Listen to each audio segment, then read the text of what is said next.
And a very good morning to you. Welcome to this Friday edition of The Source. I am Tiffany Bacon. Thank you so much for joining me. You know, each week we focus on culture, wellness, and the arts, and we have other topics sprinkled in as well. I first want to say a big good morning to my super producer, Miss Kayla J. Hey, Kayla, good morning. Good morning. Good morning. How you living? I'm living good. How about you? I am breathing on schedule, like I usually say. So tell us, Miss Kayla J., you have a big program tonight. You bring us this awesome program each and every week. What can we expect this evening?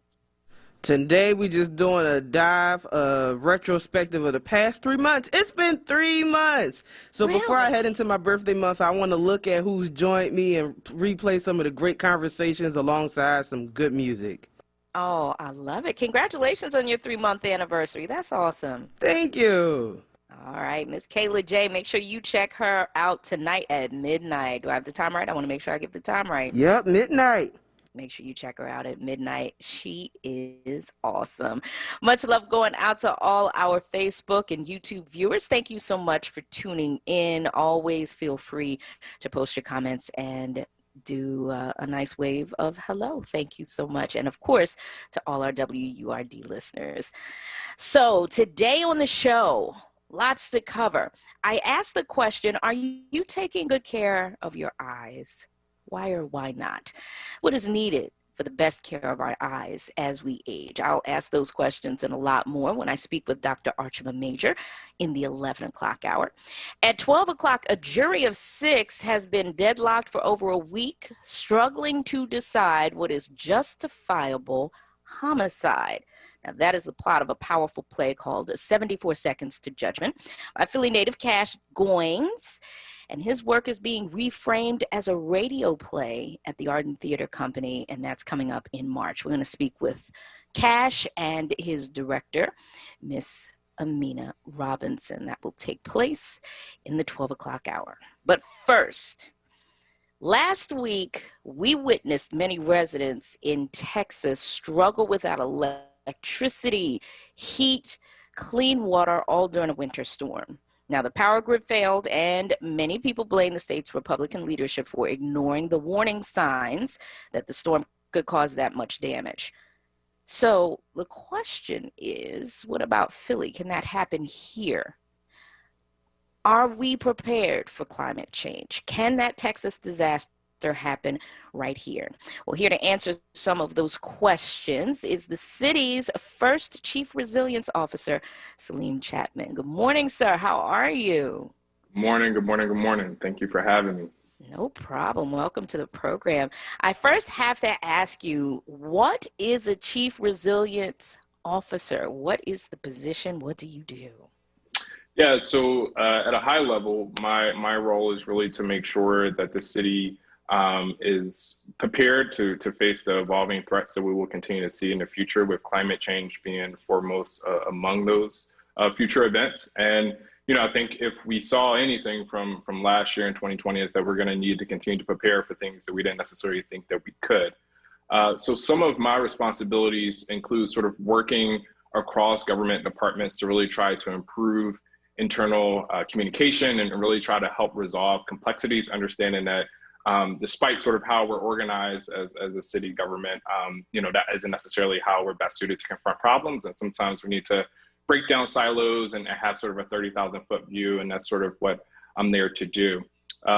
Also, in addition to that, you know, it's also knowing that all the expertise to confront some of the most complex challenges that we see as a city does not live within city government. And so part of my job is really to bring together a wide array of stakeholders to really try to address some of those challenges and build support for key initiatives that we're going to need to move forward. And really to really think about what risks the city is facing and to identify what are those major high impact initiatives that we can use to sort of move us forward. And that really starts with maximizing the opportunities that we see. I try to think of it that every crisis or disruption to our everyday life really presents us an opportunity, particularly to sort of address some of the inequitable systems that have always been a persistent challenge for the city. And sort of my goal and the goal of the city at large with sort of the creation of this position is to really ensure that we're looking at each one of those opportunities and coming out of them, really thinking about what actions we could take to move us towards a more healthier, more just, and more prosperous future for all of our residents. That's awesome. Congratulations on acquiring the position first and foremost, and we look Thank forward you. to seeing what you are able to do in that respect. So let's hear about your background. What is your background in this, and why do you do this work? Why are you passionate about this? Yeah, well, I've been so fortunate to have the opportunity to contribute towards the advancement of environmental and climate justice from many areas. I spent time as a community organizer, spent many years as a policy advocate, and now this is sort of my second stint as a government practitioner. So, I've had so many unique perspectives on how, action sort of can be moved forward and have brought all those skills to bear.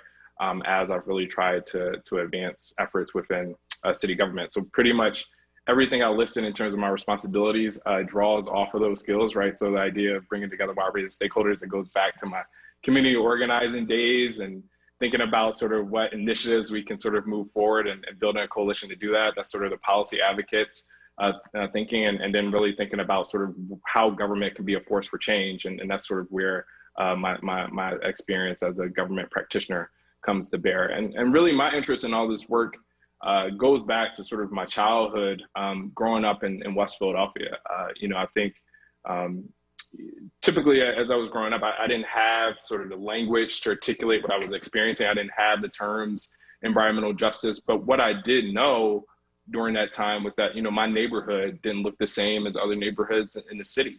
And so I sort of could feel that disparity, even if I couldn't necessarily articulate it or describe it. And, as I sort of matured and sort of became more socially conscious, I think I was immediately drawn to some, issues that typically folks in our community see as most urgent, when we're talking about social inequality or economic inequality. And environmental issues, to be frankly honest, has been something historically that's been sort of a more middle class, more white movement. And I really had the opportunity to understand that even though that's been traditionally how the environmental movement has sort of grown over time, there was so much connection between environmental oppression and some of the historical depression that Black and brown communities often face. What we often see is that pollutant facilities, the ones that are sort of the most problematic for people's health, are most often put into transitioning neighborhoods, right? Whether you're talking about from social economics, whether you're talking about race as well, and mostly because those neighborhoods have lower levels of social cohesion, right? And then also seeing that, it isn't by happenstance that the communities in the city that are most at risk from some of the anticipated impacts of climate change, are connected to racialized policies and decisions, right? So our most high heat exposure neighborhoods are connected to redlining and some of those practices. Our most flood vulnerable neighborhood has a legacy of sort of the misgivings of the urban renewal era. And so I think that part of our thinking is that we cannot address past or future risk without sort of addressing historical risk. And so those are some of the things that I became to become more aware of as sort of my growth in this movement and maturity in my social consciousness grew. And then the last thing I would just say is it's just such a rich and right movement. So, like most, I'm a huge fan of the civil rights movement. And obviously during this time, during Black History Month, it's always nice to sort of go back and relive some of the nostalgia from that time. But it always felt like rarefied air, right? From sort of something that was just so and just a different era that is hard to connect to, despite sort of having, family and my parents sort of connected to that era. But, the environmental justice legacy, despite sort of emerging out of the civil rights era, so it's almost just as old, some of the original sort of activists that led that effort are still around and have been key mentors of me. And that just shows that, those folks, despite sort of their lofty status in history, really stay true to the core aspects of what they believe will drive this movement forward. And that's really continuing to invest in the next generation of leadership. And so as I've now come to this point where I'm sort of more of a veteran, and this work is really important to me to continue to find opportunities to sort of give back as well. And that's, that's the heart of the environmental justice movement. And that's why I really wanted to dedicate my career to it. Fantastic. Thank you so much for sharing that. If you're just tuning in, it's the Friday edition of The Source with me, Tiffany Bacon. I am speaking with Philadelphia's first Chief Resilience Officer, Salim Chapman, and we are talking about the city's preparedness for climate change. If you have a comment or a question, feel free to give us a call, 215-634-8065. Now let's go back to Texas. What in the world happened over there, and is Philadelphia vulnerable to the same disaster? Yeah, so essentially what happened in Texas was a failure of their electricity grid. And what we should know about our electricity grid is that most of the technology that it's based off of is based off of the 50s. So imagine anything about the technology, about the life that we live today, and thinking about technology that's almost 70 years old, and certainly it's not necessarily going to be perfectly tailored to the rigors of what we will experience and in terms of our daily life today. That said, there was also sort of, as you alluded to in the opening, decisions made, because Texas historically is in a warmer climate. There wasn't necessarily the investments made to ensure that their electrical grid was weatherized appropriately. So what happened is when the temperatures dropped, ultimately they couldn't necessarily, the machinery and mechanics that ultimately sort of generate electricity was able to do so in those low temperatures. And so to answer your question, yes, that same sort of issue can happen here in Philadelphia. I think what we have seen is that, in the Northeast in general, we've seen those sort of power blackouts or failures, not necessarily during the winter months, but certainly during the summer months. That's actually when our electricity grid is most strained, because air conditioning actually demands so much power. And as our society has prospered and more folks are getting access to air conditioning, which is important, that's certainly putting more stress on our electricity grid. So maybe not necessarily as much in the winter months, but certainly in the summer months, which it really becomes important that when we hear conversations that are happening right now in Congress around sort of infrastructure funding, these things are really important because, historically, we haven't necessarily maintained our infrastructure appropriately and made the right investments to sort of keep them up where we need to be. And so as we're continuing to going to experience future risks from climate change, and have more extreme weather, right? And so the extremes oftentimes are articulated when you hear global warming, you think of heat, but really what we'll see is more extremes both in the wintertime and in the summertime. And if you just look at sort of our weather the last few weeks with the repetitive snowstorms, you can sort of observe that sort of trend. So it can happen here. We're trying to be as vigilant as possible, learn from the lessons that we saw happen in Texas. I think all the sort of policies that we're trying to use to sort of address climate change. So thinking about expanding access to renewable energy and decentralizing our energy systems will all sort of put people in a better position to be prepared for these things. But folks should be vigilant that, we have to take those steps to ensure that the same thing doesn't happen here.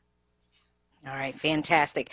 We open the phone lines for your questions. Reach out to us at 215-634-8065. Have to take a break. When we come back, we want to talk about the effects of climate change on Philly. Exactly what can we expect in the future as heat gets hotter, as the temperatures rise, as the winters get colder, as storms churn up the Atlantic coast more and more during hurricane season. We're going to talk about those effects on Philly and more when we return after this.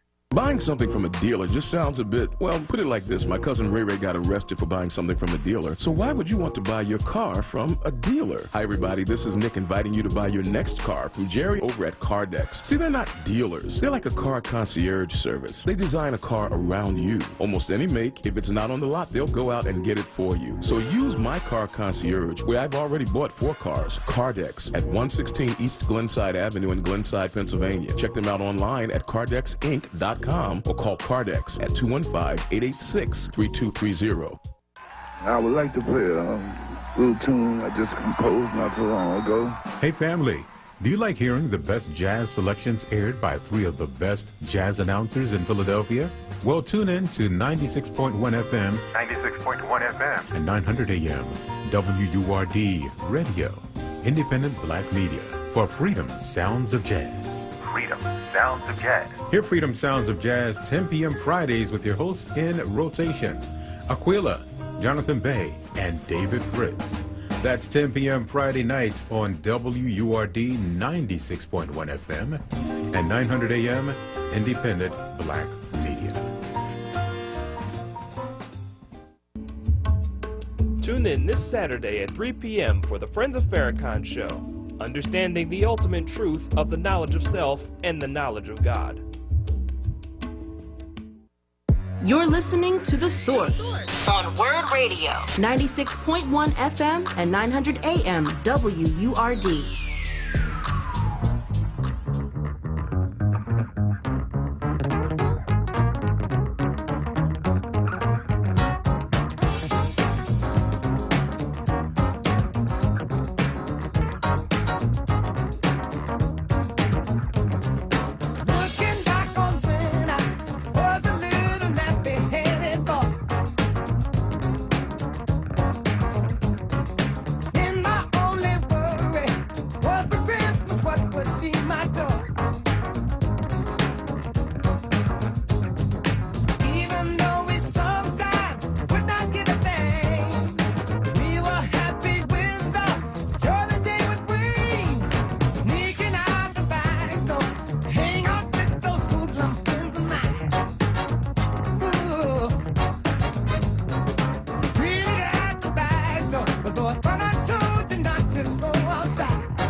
Always great music as chosen by super producer Miss Kayla J. Thank you so much for that Stevie Wonder piece.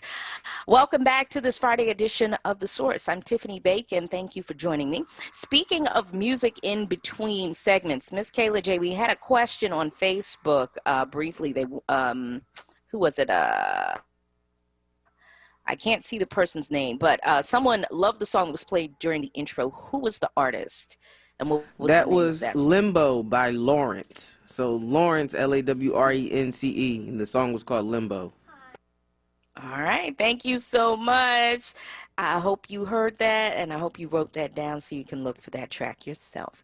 All right. Welcome back to the program. Right now, we are speaking with the city's first Chief Resilience Officer, Salim Chapman, and we are talking about Philadelphia's preparation for climate change.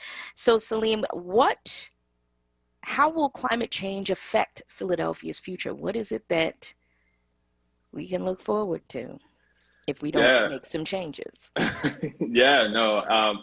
actually rephrase that question a little bit and say, how is climate change affecting our future? Because we're actually already experiencing the impacts, right? And so, one of the things that climate change is really going to force us as a city to think about is managing compounding dangers and compounding threats. And just, a perfect example of that, again, is what happened over the last year. We saw sort of this cadence of disruptive events continuing to happen. So, you know, in the midst of an unprecedented health crisis, we had sort of our third hottest July on record, where residents had experienced 21 degrees of at least 90-degree temperatures. We had a tropical storm that damaged as many as 460 properties across the city. And we saw one of the most active, if not the most active, hurricane season in the Atlantic as we've ever saw. So, you know, we're seeing these things continuing to occur. And if, you know, you think, well, 2020 was a really, really rough year. And so we'll give that year a outlier and sort of think about, you know, that sort of is on the fringe of things. But really what we've seen since the start of the Kennedy administration in 2016 is that in addition to all those things I just listed, we experienced another tropical storm. We had our second warmest year on record in 2016 and our second wettest year on record in 2018. So just to clarify, you know, as I said before, it's already happening. And the best way to sort of think about this, you know, way I talk about this is that, you know, the city will experience hotter and warmer weather. That's the way to think about our climate risk. And when we think of weather, that's both sort of, again, snow in the winter times as well as sort of rain in the spring, summer, and fall. All right, thank you. So you're talking about that. Flooding is definitely a problem anytime there's heavy rain, anytime there is a hurricane.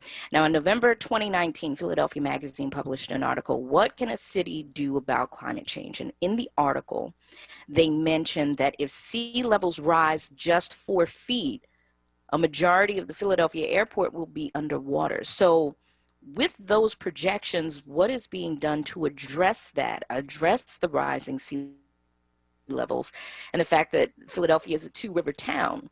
Lots of areas are greatly affected by flooding. What's being done to prevent that? Yeah, so a lot of efforts are happening to sort of try to address the flooding issue. As the example you alluded to, the Philadelphia International Airport is undergoing their master planning process to think about what, you know, they'll look like in the next sort of 50 years, and climate risk is one of the central priorities of that port. And so they're really thinking about how to address their risk.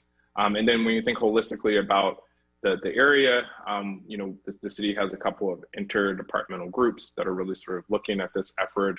The city in 2018 hired its first floodplain manager to sort of take a concerted look as what's happening around our floodplain, not only sort of along the Delaware, but also the Schuylkill, as sort of you alluded to as well. You know, the reality is that there are no simple fix to these issues, and what we're going to have to do is continue to, again, evolve over time, not only as sort of our risk profile changes, but also as, you know, our technologies to sort of address these things change as well. And so how we think about addressing flooding risk is really using an adaptive pathway. So what are decisions we can make now that sort of reduce residents' risk today, but also giving us enough flexibility so that if, you know, some other sort of better technology comes about, or if our profile change where we need to take sort of more aggressive measures, we're in the best position to do so. Fantastic. Thank you so much for answering that. Let's go to the phones. You have the opportunity to call in to ask our guest a question or make a comment. Feel free to reach out at 215-634-8065. We have Donald calling in on line 1. Donald, good morning. You're live on air. Yes, and good morning to you all in the WURD family. Unveiling the number 19 and reading page 19 in the Final Call newspaper, like every week, you know, or, you know, at least every Tuesday. That's what I do when it comes to COVID-19, since we, like Black America and the coronavirus, supreme wisdom, advanced technology is one of the articles also. Myself, I'm a 65er now. I'm talking about as far as like years on Earth. And winter is the hardest, the toughest, the most agonizing season, other 4 seasons when it comes to people like me, as far as like surviving and thriving and coping and staying strong when it comes to my immune system.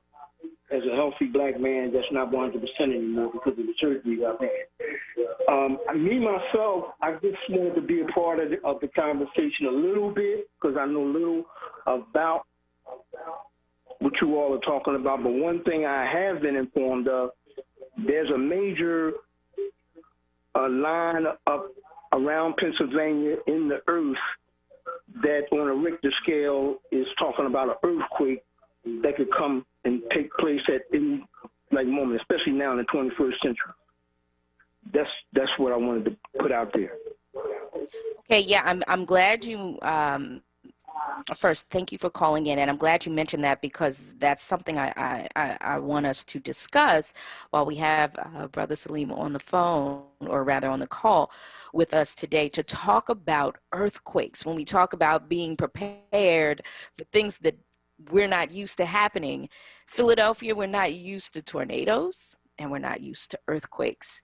Yet, I believe it was 2011 or 2012, there was an earthquake that happened up and down the East Coast. Just about every state on the East Coast felt this earthquake, and we were not prepared. So let's talk about that, Salim. Earthquakes, the likelihood of earthquakes, and Philadelphia's preparation for it, because our buildings are not built to code for earthquakes. That is for sure. Yeah, so I think generally, as I've said a couple of times throughout our conversation, we're going to have to continue to evolve as our risk profile as the city change. And yes, among those things could be we could see more incidences of earthquakes. The city has a process for doing that. So the city has a hazard mitigation plan, to which we're actually in the process of updating, and there will be robust community engagement effort if you're interested in getting to know more about that. But that effort sort of looks holistically at risk, not only those that are the city sort of encounters most regularly, but also those particular efforts such as earthquakes or drought that occur a little less regularly in the city, but we ultimately need to be prepared for.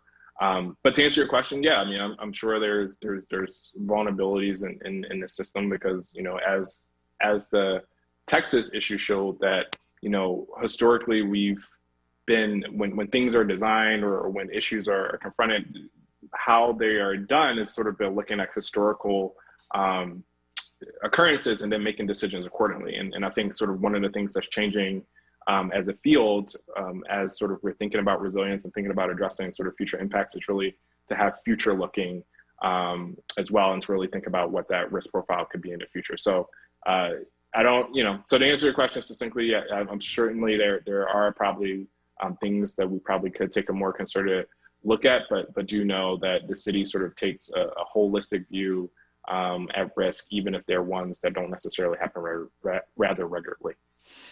Okay, so with that, can you provide us with best practices in the event of an earthquake? Because we are not trained for such things. If you live on the West Coast, if you have any friends and family out there, they have drills. When we had the earthquake in 2011 or 2012, I was one of those people who was in a high rise, and a bunch of us had no idea what to do. We got on an elevator and then we stood outside the building and waited to see what we should do next. And I looked around and I said, this seems like the worst thing to do, to stand next to a tall building filled with glass while the earth is shaking. So what are the best practices in the event of an earthquake? Yeah, so I'll caution, this is not my full area expertise, but I will say, I think, some of the common themes is that you want to get away from the windows and move towards the interior part of the building, particularly if you're in a high rise, because that's normally where they're most structurally sound. You ideally sort of want to be on a lower floor of the building, but also too, you want to ensure that you do stay within a structure. So to your point earlier about moving outside of the building, you probably want to stay in. And you also sort of want to be underneath something that provides protection. So I think many of us have seen, there's always encouragement to sort of get underneath a desk if you're in school or even at work when an earthquake happens, so that if the building sort of starts to collapse and the debris starts to fall, that you're protected from those things. But at a larger level, one of the things sort of I recommend best practices as folks sort of think about not only earthquakes, but their preparations for all sorts of risks that the city faces, to make sure that they have a plan. So as we were just talking about now, not only sort of what you do, but also sort of where you go and how you get a hold of your loved ones. To also sort of have materials, a bag pack, sort of a go bag, so that you're able to sort of have supplies when you have to travel or evacuate. So that can include water and food and some sort of warmth material if it's in the cold months, your medical supplies as well. And then sort of just also know that the city's Office of Emergency Management offers free hour-long intensive programs to sort of help communities prepare for emergencies. And they're certainly willing to come out, well, pre-COVID, certainly willing to come out to sort of civic associations and churches and so forth to deliver the program. And I'm sure there's sort of a virtual format to that as well. And then the last recommendation I'll say is for folks to sign up for the city's emergency notification program. You can do it via text so that you are sort of immediately alerted if there's sort of any incident that you need to be aware of. All right, good stuff. We have more questions and comments. Feel free to give us a call, 215-634-8065. Linnea Porter on Facebook says, with climate changing, why are we not utilizing more solar options or wind options to help our electrical system? Yeah, so, one of the things, how the state sort of energy profile is set is called through something termed alternative portfolio standard. And basically that says, where we get our electricity generation. And that is determined by our state legislature. And so, I think if folks are interested in, seeing that change, then I think the best way is sort of to be as civically and politically engaged as possible. That said, there are sort of opportunities that we're continuing to look into to sort of try to expand that. I do know that there is a bill pending in the Pennsylvania State Legislature around community solar, which is really important because it'll sort of expand access to households who sort of aren't in a position to sort of get a system themselves, whether it's because they're renters and don't necessarily have the ability to sort of install such a system, or perhaps it's cost prohibitive. So it's efforts like that certainly will expand access to renewable energy programs as we move forward. So I just ask folks to stay vigilant and to sort of engage with their political and elected leadership if they're interested in seeing things like that move forward. All right, thank you. If you're just tuning in, it's the Friday edition of The Source on WURD. I'm Tiffany Bacon, speaking with the Philadelphia's first Chief Resilience Officer, Salim Chapman. If you have questions, you can post them on Facebook, or you can give us a call at 215-634-8065. Can you please, since we're talking about preparedness, you mentioned having a plan. Do you have a list of items or anything that we should all have in our homes in preparation for such disasters like flooding, a hurricane, tornado, earthquake survival, and ice and snowstorms? Yeah, so just kind of going back to those list of items that I said before, I think that you want to make sure that, you have access to water just in case something happens where the supply chain is disrupted. You want to have food, ideally, possibly a 3-day supply of food to make sure that you have enough to sort of carry you through for a period of time. Some sort of warming material, again, if it's in the winter months, so that could be a blanket or, those body warmers that sort of we see with the runners and such use as options. And then a radio would be one, just in case, electricity gets popped out and you're not able to access, your news source, and then lighting, make sure you have access to sort of a flashlight or some other sort of lighting source to make sure you're able to navigate your home if you're sheltering in place. And then the last thing I'll say is medical supplies, not only a first aid kit, but if you take some sort of medicine, to make sure you have an adequate supply of that available as well. Fantastic. And that also goes for your car. I know my mom used to always say, keep a bag with a change of clothes in your car, because you never know what kind of situation you might be in if you're stuck somewhere and you have to stay in a place that is not your home. But it also includes having those warming agents, having a blanket in your car just in case, things of that nature. Let's just talk about the intersection of a global pandemic and climate change. What are the specific challenges and concerns? We're in the midst of almost an entire year on lockdown for a pandemic. What is the intersection there? And what do we need to be concerned about? Because that could also happen again. Yeah, so certainly we need to think about the reality of something like this happening in the future. And I hate to sort of keep belaboring the point, but it's, again, really sort of thinking about how our risk is changing over time. So, 5 years ago, a pandemic probably wasn't something that ranked very high on the city's risk profile. So obviously something is now that we have to take a more concerted look at, same way with your question around earthquakes. So, in terms of the intersection between climate change and the pandemic, there's a lot of proxies that we can take from what we saw throughout the pandemic and what we can experience from climate change, right? So again, this idea of compounding threats. So I talked about sort of all sort of the weather-related events that we experience in the midst of the pandemic. And then also sort of we see how, things like this, both climate change as well as the pandemic, sort of expose longstanding social inequities and racial disparities and sort of exacerbated them, right? So we saw COVID's impact and how it's operated at the intersections of sort of race, class, place. And so many of those same underlying conditions really place folks on the front lines of climate change. And one of those things that I often say is that we think about this in terms of exposure to extreme events. So thinking about what happened in Texas, or a hurricane, or a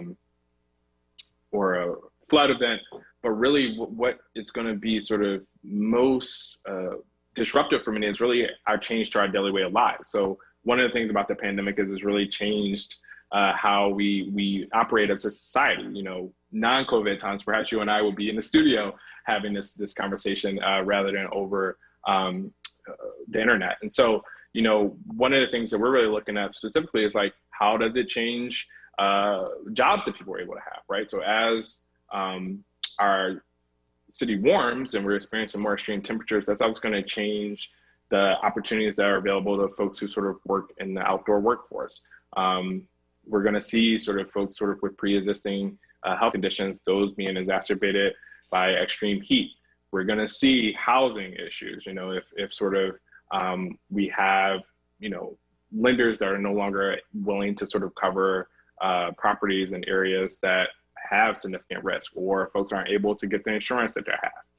And then also one of the things that we'll see from climate change is that the city is actually projected to possibly see a population influx from folks coming from more at-risk areas. And so that also could cause sort of a affordable housing shortage. So there's all those cascading impacts that sort of affect our daily lives that are as important, or even possibly more important, than sort of making sure we mitigate exposure to sort of extreme events.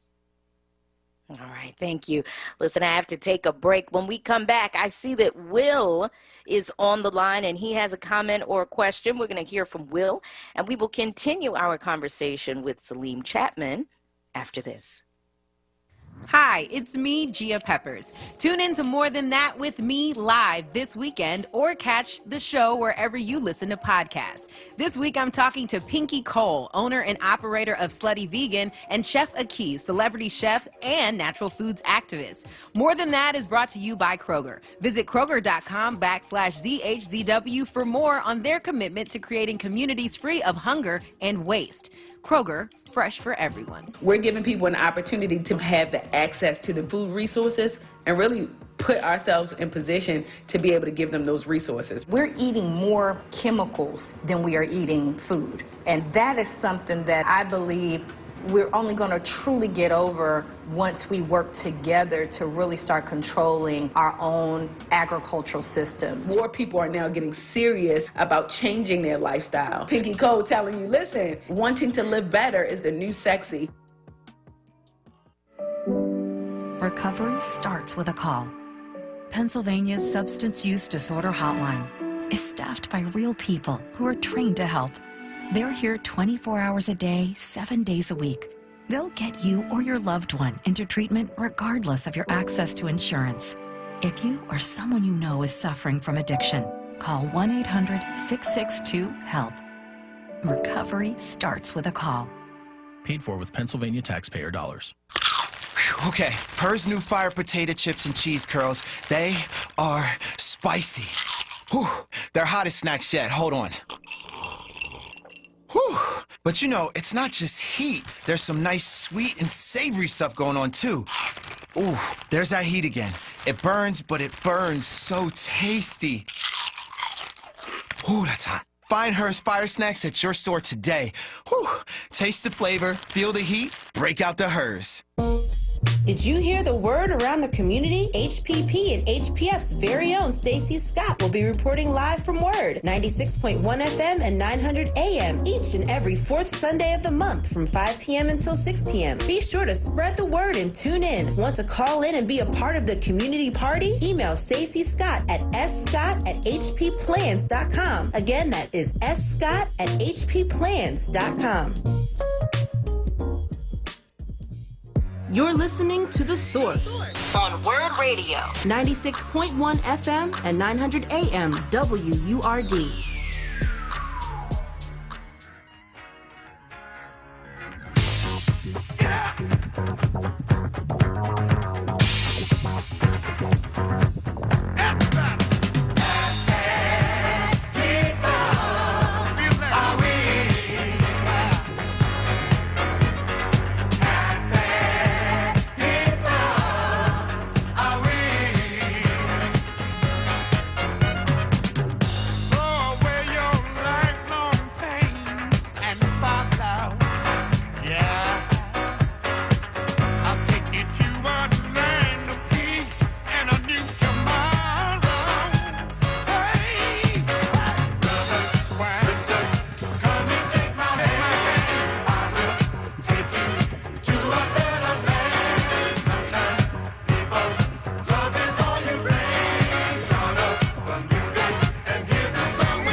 And welcome back to this Friday edition of The Source. I'm Tiffany Bacon. My very special guest is Salim Chapman. Let's go right to the phone.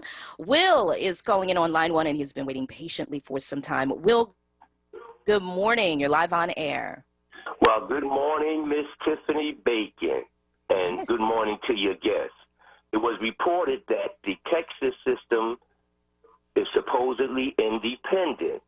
Now, if it had been connected to the grid in that area, let's say Central America, north, all the way up to the down to the south, would that have made a difference in generating electricity?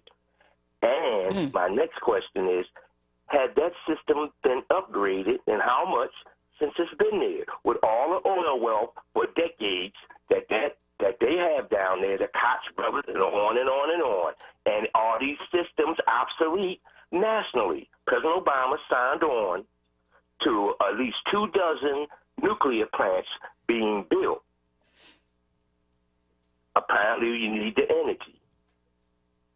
Thank you very much. All right, wait, but hold on before you go, because you asked two very complex questions. I want to make sure Brother Salim has them both down so he can answer them. So can you restate the first question for us? The first question was, that was reported as an independent system.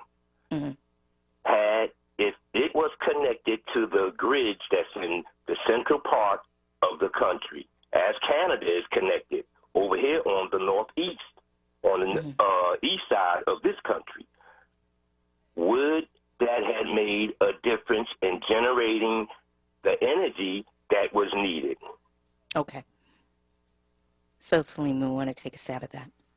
Sure. Yeah. So the question is possibly, right. So it's hard to know, but the idea is on, you're on the right track, because what happens is Philadelphia in Pennsylvania is on a regional grid operator, and so the idea that possibly if Texas was too, and perhaps they were connected to a state that wasn't necessarily experiencing the same sort of weather conditions that they were, it is possible that it could have met some of their energy needs as well. So it's kind of hard to know at this point, but certainly, it could have helped spread out some of their risk and maybe potentially lower the probability of their risk if they were connected to a regional system.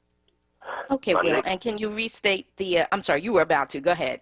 Yes, my second question was the necessity for energy is growing. With solar panels and the windmills and on, it's still growing intensely.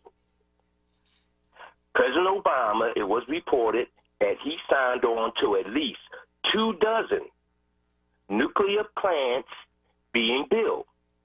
And if he's acquainted with that information, apparently the need for energy is intensifying. It's going to never reduce. With all the solar panels going on people's roofs in the future, not even considering now, is he acquainted with any of that information? Sure, yeah. So you're right. The need for energy is increasing.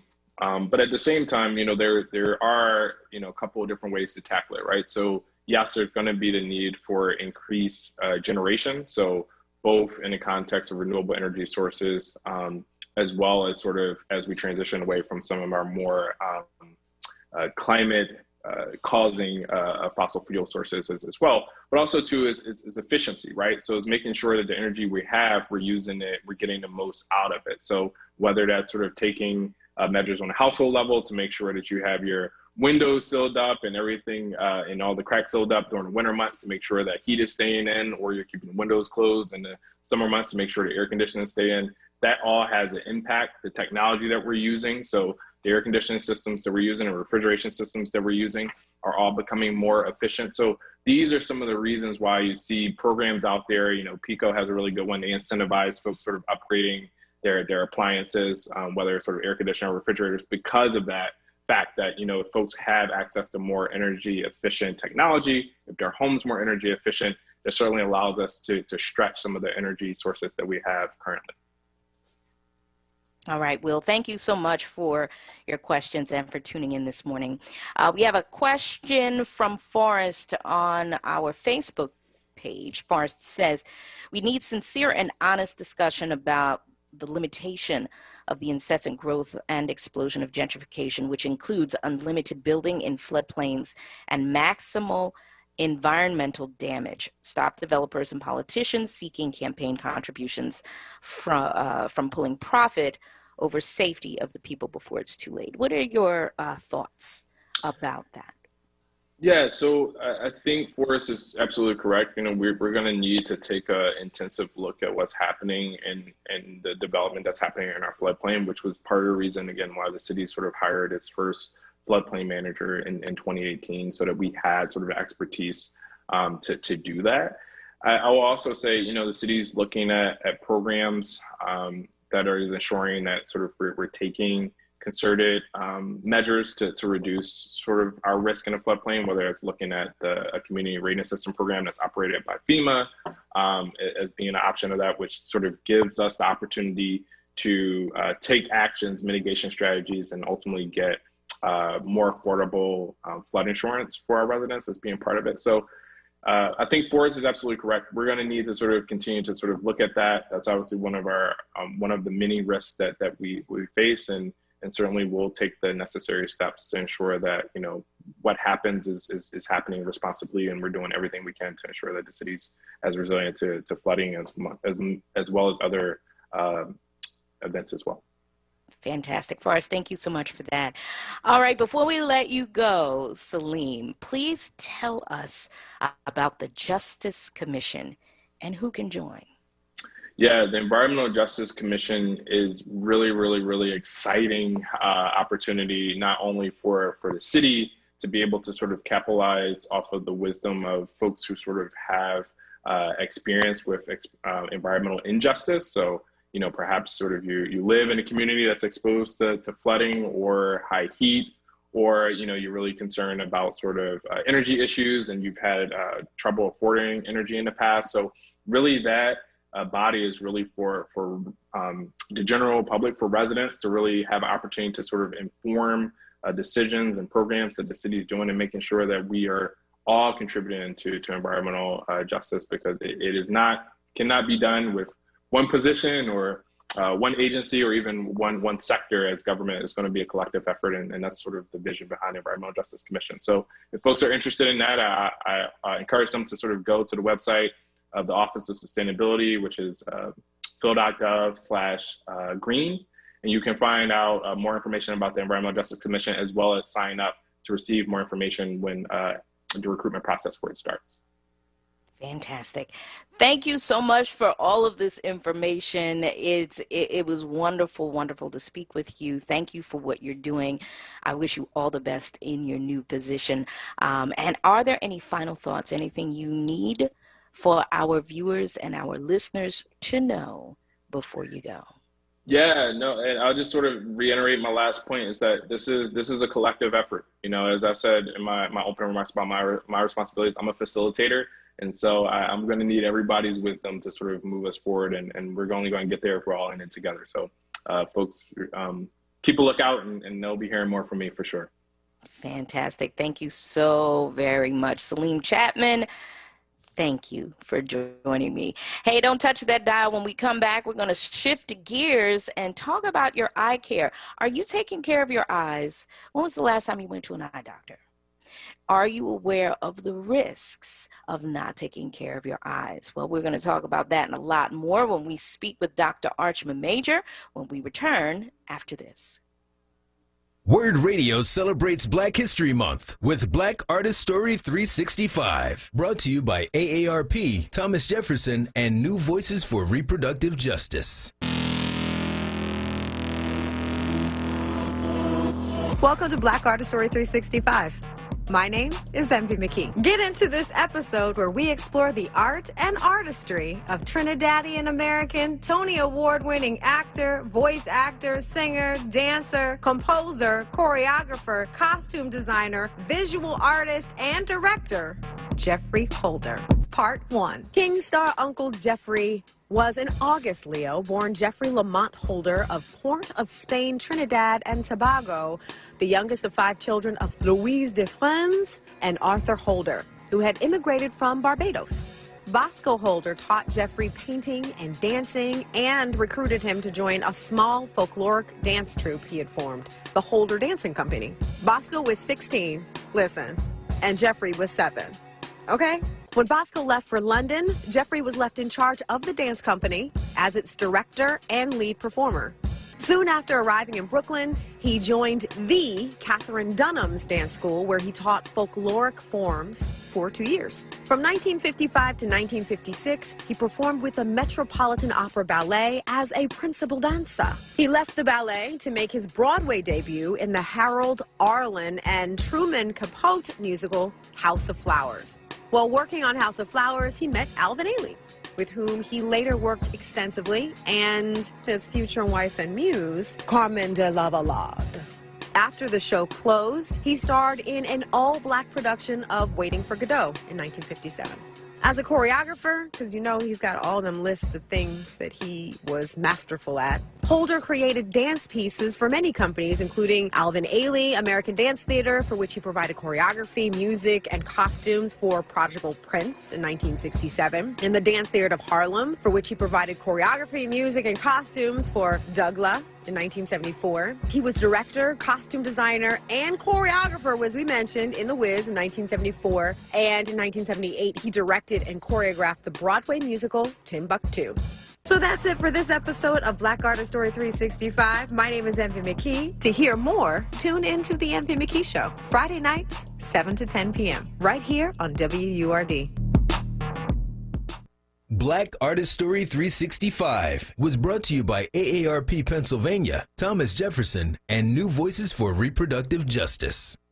Your child deserves to be educated in a safe and supportive learning environment. Southwest Leadership Academy Charter School, a tuition-free public school, is accepting applications for the 2021-2022 school year. SLAC's 2 locations offer single-gender classrooms in a dual-gender environment. Kindergarten and first-grade classrooms have a 15-to-1 student-teacher ratio. Students learn music, art, and fitness. Southwest Leadership educates the whole child, preparing students to become leaders. slacks-phila.org, Instagram at Southwest Leadership Academy, or email info@slacks-phila.org. Want the latest in Word swag? Check out the shop tab on wordradio.com. Hoodies, tees, and more in a variety of colors. The shop tab on wordradio.com. Show the world that you're all about black.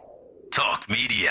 James Schuler Memorial Boxing Gym presents Around the Way Rumbling, an amateur boxing event Saturday, March 6th. The first bout is at 2 p.m. at James Schuler Memorial Gym, located at 750 North Brooklyn Street off of 42nd and Lancaster Avenue. Boxing saves lives, and this is the perfect time to join the gym. Monthly memberships and boxing lessons are available for ages 7 through 70. For sponsorship information, call Crystal at 717-421-0512. Celebrating Black History all year long. Fannie Lou Hamer. We are sick and tired of being sick and tired. This is Word Radio, 96.1 FM and 900 AM WURD. Philadelphia, independent black media.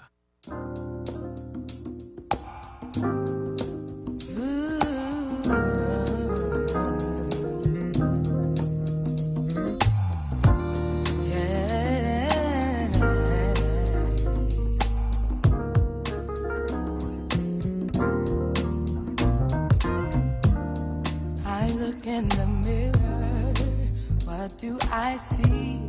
I see my power, my ability. I see tenderness, righteousness, optimism, and a bit of fear, I guess.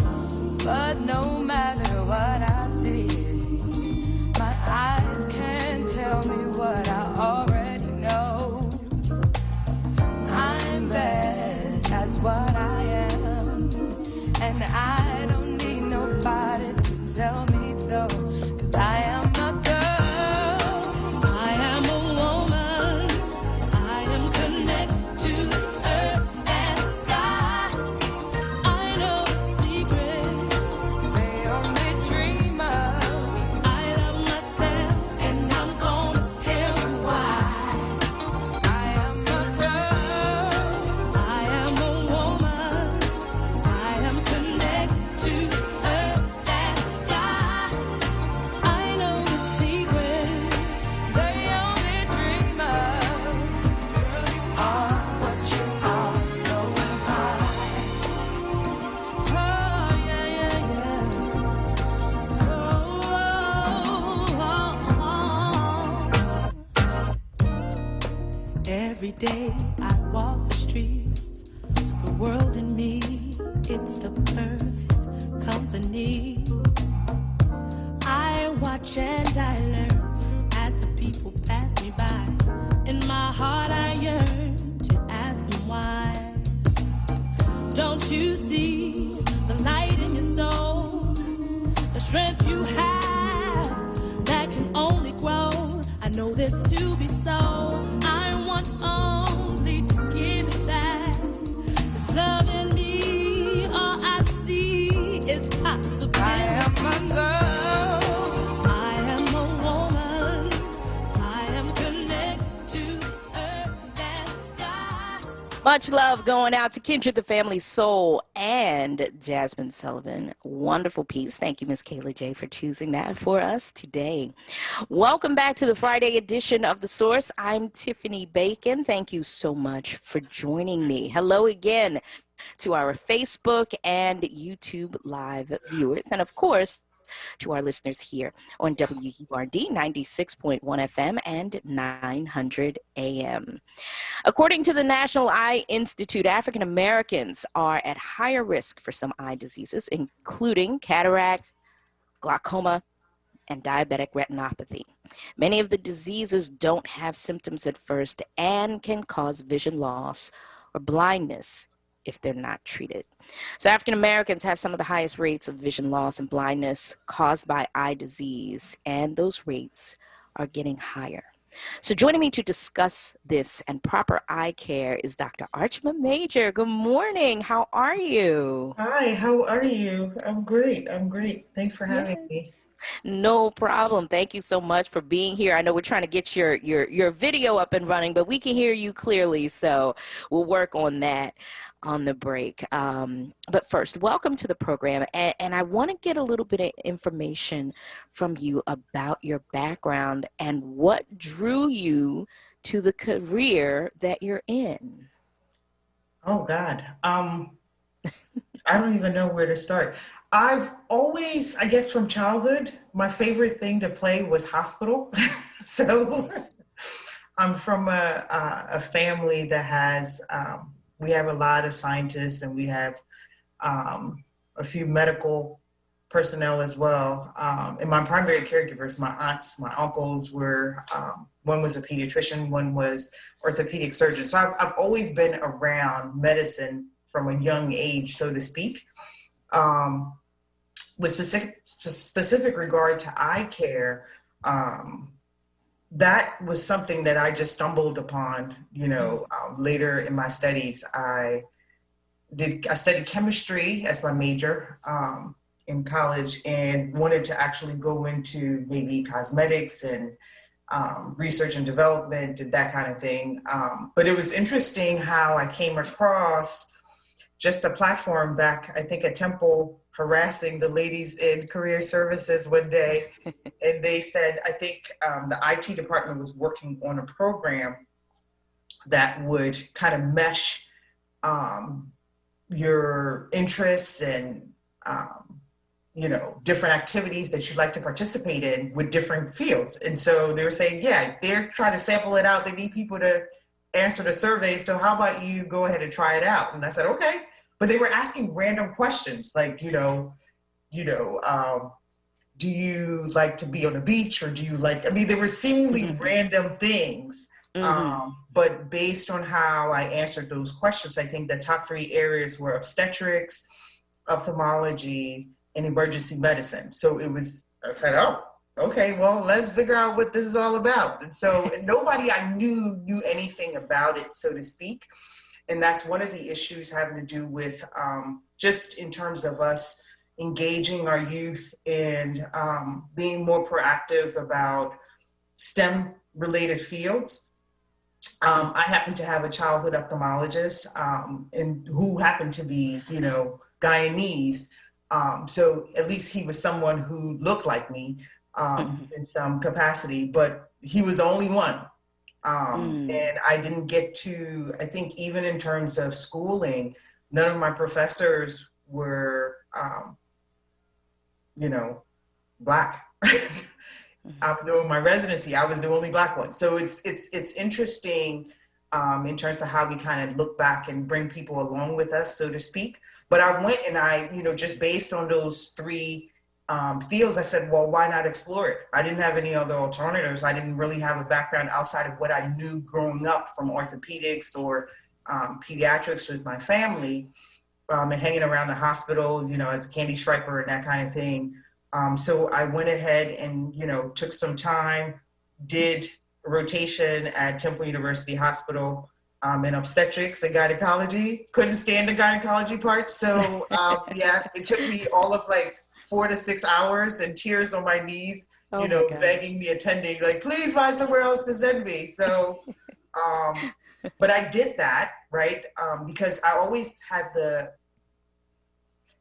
foreknowledge, or there was something in me that I didn't really have an opinion about it unless I had tried it, or at least given it a shot, right? And so it's so easy to be dissuaded, so to speak, and discouraged when you don't see people who look like you. But I've always taken that as more of a challenge and being a little motivated to, why not just jump in feet first? I mean, what's the worst that could happen? Yeah. People see failure as failure, but I see them as experiences that kind of act as launching pads. So I went ahead and did each one of those. I did emergency medicine, and that was extremely exciting, especially at Temple University Hospital. You know, I mean, it was a go, go, go. Gunshot wounds, harvesting, you know, for autopsies. I mean, we saw full gamut, and I was so grateful to the attending there, Dr. Ebote, who actually, you know, just kind of grabbed us along and took us with everything he was doing. But then I also went and harassed my pediatric ophthalmologist, you know, Dr. Murphy, who's still in practice, by the way. Okay. You know? And so I harassed that poor man for about 5 months. Just, you know, just my head was right there next to his at the microscope. Thank God that was pre-COVID times, right? Right there. What do you see? What was that for? What is that about? And it was just so exciting. But that's how I became interested in terms of eye care. And it's a journey that started, and I never looked back. Fantastic. Fantastic story. Thank you so much for sharing that. And listen, if you're just tuning in, it is the Friday edition of The Source here on WURD. In this segment, we're talking about eye care. If you have questions, we have a doctor on the line. Feel free to give us a call and ask the questions. 215-634-8065. You can also post your comments on our Facebook Live feed right now. So I need to ask you, doctor, do you think that eye care is undervalued and overlooked in our community? If so, why? If not, why not? Well, not necessarily undervalued. Eyesight in general is our most valued sense. So you have to remember that 80% of what we perceive comes through our sense of sight. But I think it's not as discussed, and it's probably more of an ignorance, not necessarily based on an intentional ignorance, but I think it's just that people are not as aware unless they encounter some type of struggle or some disability, so to speak. And then it's like, oh crap, yeah, I kind of need this. It really does impact my lifestyle and everything that I do. But it's now become the #1 global health issue. I mean, it's the actual WHO #1 agenda, because they did not reach the 2020,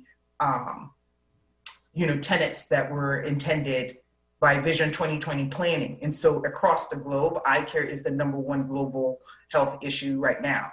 And so definitely in our community, we know for sure there's so many systemic issues that we can pick up through the eye. I mean, the eye is, of course I'm a little biased, but it's just fabulous, right? Mm-hmm. It is literally the window to the soul, but we can see so many tissues and presentations in the actual ocular tissue. And so when patients are coming in, one patient may come in thinking, they may need glasses, but it may be a diabetic or a metabolic issue.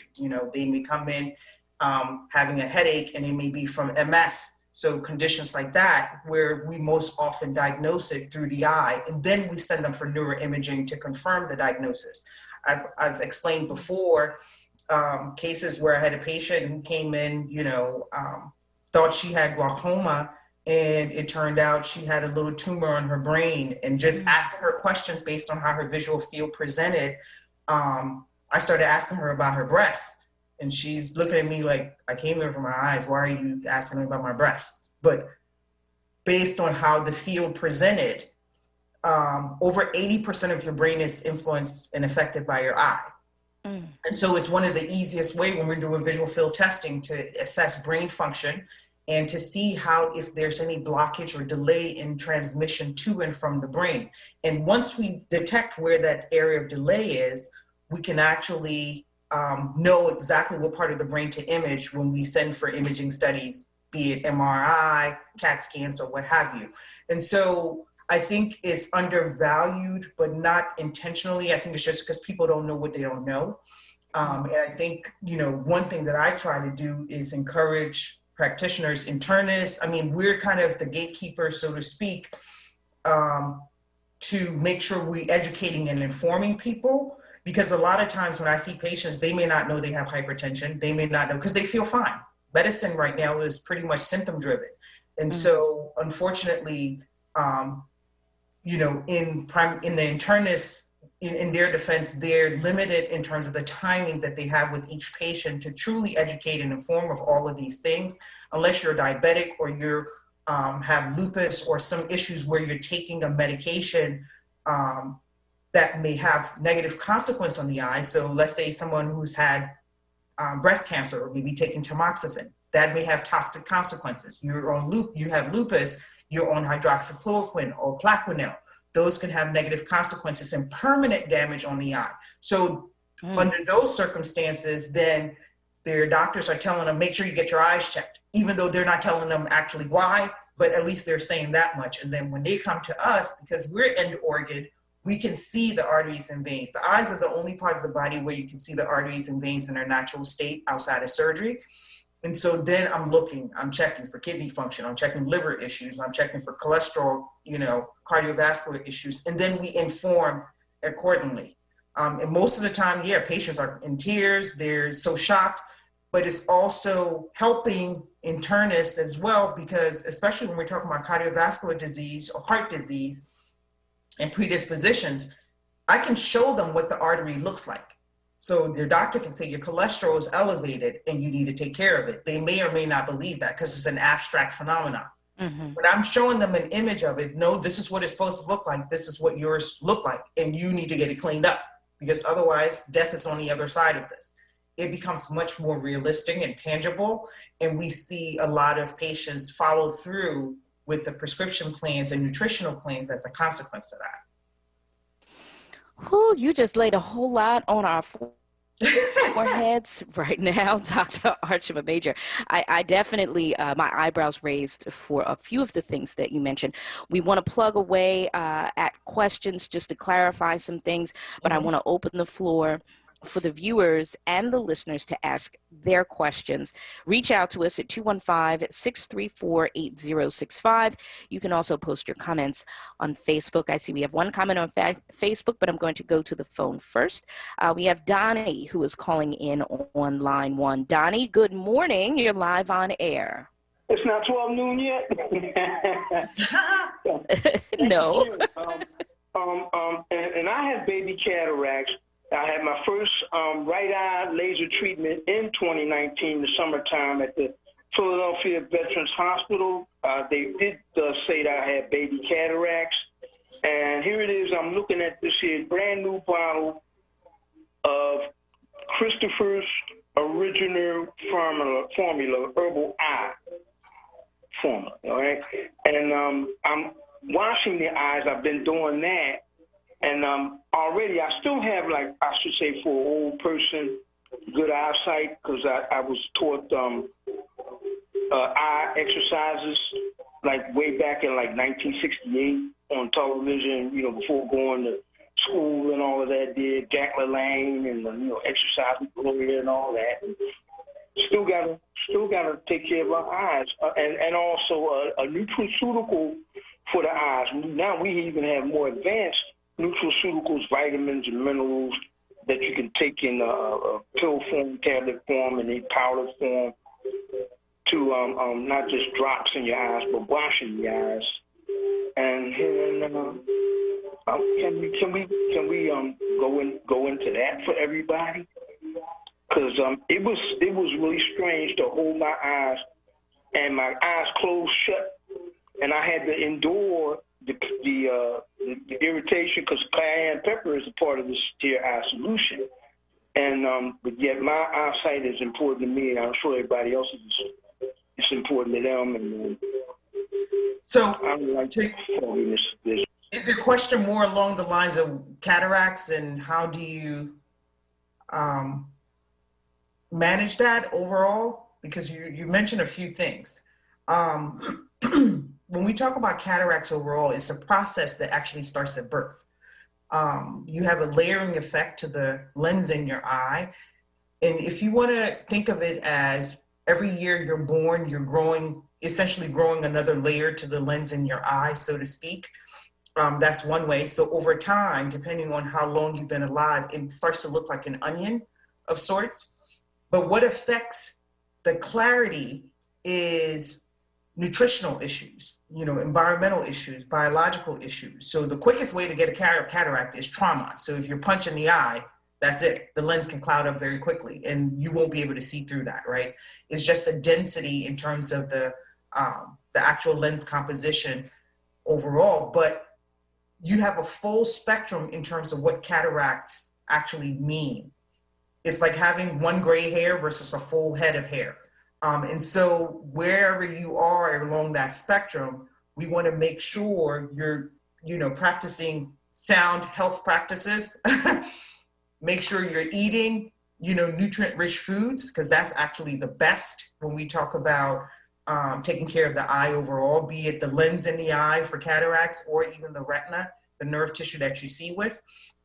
The dark green vegetables, foods that are high in antioxidants, your green beans, lutein, zeaxanthin. What gives the dark vegetables their color are the actual pigments that are found in highest concentration in the eye, not necessarily the beta carotene that you would get from carrots as being published. But I think that was partly just the plug for Bugs Bunny, so to speak. The dark green vegetables are the best for the eyes. Essential fatty acids, your coconut oils, your avocados, your vitamin C's, limes, green peppers. You talk about cayenne. Cayenne is extremely potent, and it's a really good agent in terms of antioxidant. If you can handle the spice, go ahead and knock yourself out with it. Obviously, we don't want you putting it in your eyes overall because you can have toxic consequence for using different solutions in the eye and on the surface. We prefer for you to ingest the nutrients and have your body do the work for you as it was intended to. Vitamin E from pecans, sweet potatoes, sunflower seeds. You can get zinc that we all know is extremely important in terms of immune health. You can get that from grass-fed poultry. So there's so many things that encompasses your health when we talk about cataract protections, right? And then you have the social components. Are you a smoker? Are you out and about in the environment without protection? And the closer you are to the equator, the higher the amount of ultraviolet exposure you have. And so your body has lens, and the layers to the cornea in the front of the eye are filters essentially to prevent damaging rays from getting to the back of the eye and killing off the retina. The retina is kind of akin to what the film used to do in the camera. That's what captures all the images so you can actually see. So if that tissue is damaged, regardless of whether we exchange that lens beforehand or not, you won't be seeing much of anything. So the best way to protect the eyes overall is to make sure you're having a nutrient-rich diet, staying away from stress, because that's the biggest precursor for any chronic disease that's in the eye or throughout the body. And like you said, there are tons of nutritional elements that you can employ in terms of your lifestyle. But of course, we always have to make sure that because people have gastric issues that can affect absorption. So you have to follow the direction of your doctor to make sure that you're not doing anything that will actually cause adverse reactions to the outcomes that you would intend. Like with cataract surgery, there's a lot you can encompass, right? It's a huge subject because there's a full spectrum to it. So surgery only comes in if we're not able to correct you legally, or you're unable to perform your activities of daily living comfortably. And then we employ that, but we always want that to be the last resort. I have 90-year-old plus patients who have never had cataract surgery and won't need it at all. They're cutting me off in traffic, speed racing, all kinds of stuff. So yes. Yeah. Awesome. Okay, listen, we have to take a break right now.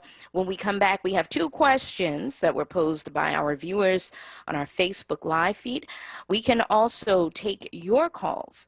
If you give us a call at 215-634-8065. Dr. Archima Major is joining us to talk about eye care. If you have questions about an eye condition, about your concerns, this is a good time to get those questions answered. 215-634-8065. Stick around. We'll be right back with more conversation after this. Tune in this Saturday from 5 to 6 p.m. for the Islam Today Show with a perspective on moral guidance and Islamic principles and The values. Word Radio newsletter, keeping you informed, engaged, and connected. Sign up by visiting wordradio.com. Scroll to the bottom of the page and type your email address under Connect with Us. You'll receive the latest information on Word Radio, messages from our president and CEO, Sarah Lomax Reese, exclusive articles and multimedia content, and resources. Stay informed with the Word Radio newsletter. Word Radio celebrates Black History Month with Black Artist Story 365. Brought to you by AARP, Thomas Jefferson, and New Voices for Reproductive Justice. Welcome to Black Artist Story 365. My name is Envy McKee. Get into this episode where we explore the art and artistry of Trinidadian American, Tony Award-winning actor, voice actor, singer, dancer, composer, choreographer, costume designer, visual artist, and director, Jeffrey Holder. Part 1. King star Uncle Jeffrey was an August Leo, born Jeffrey Lamont Holder of Port of Spain, Trinidad and Tobago, the youngest of 5 children of Louise de France and Arthur Holder, who had immigrated from Barbados. Bosco Holder taught Jeffrey painting and dancing and recruited him to join a small folkloric dance troupe he had formed, the Holder Dancing Company. Bosco was 16, listen, and Jeffrey was 7. Okay? When Bosco left for London, Jeffrey was left in charge of the dance company as its director and lead performer. Soon after arriving in Brooklyn, he joined the Catherine Dunham's dance school, where he taught folkloric forms for 2 years. From 1955 to 1956, he performed with the Metropolitan Opera Ballet as a principal dancer. He left the ballet to make his Broadway debut in the Harold Arlen and Truman Capote musical House of Flowers. While working on House of Flowers, he met Alvin Ailey, with whom he later worked extensively, and his future wife and muse, Carmen de Lavalade. After the show closed, he starred in an all-black production of Waiting for Godot in 1957. As a choreographer, because you know he's got all them lists of things that he was masterful at, Holder created dance pieces for many companies, including Alvin Ailey, American Dance Theater, for which he provided choreography, music, and costumes for Prodigal Prince in 1967, and the Dance Theater of Harlem, for which he provided choreography, music, and costumes for Douglas in 1974. He was director, costume designer, and choreographer, as we mentioned, in The Wiz in 1974. And in 1978, he directed and choreographed the Broadway musical Timbuktu. So that's it for this episode of Black Artist Story 365. My name is Envy McKee. To hear more, tune in to The Envy McKee Show, Friday nights, 7 to 10 p.m., right here on WURD. Black Artist Story 365 was brought to you by AARP Pennsylvania, Thomas Jefferson, and New Voices for Reproductive Justice. You're listening to The Source with Tiffany Bacon on WURD Radio. Streaming live on wordradio.com and the WURD Radio app.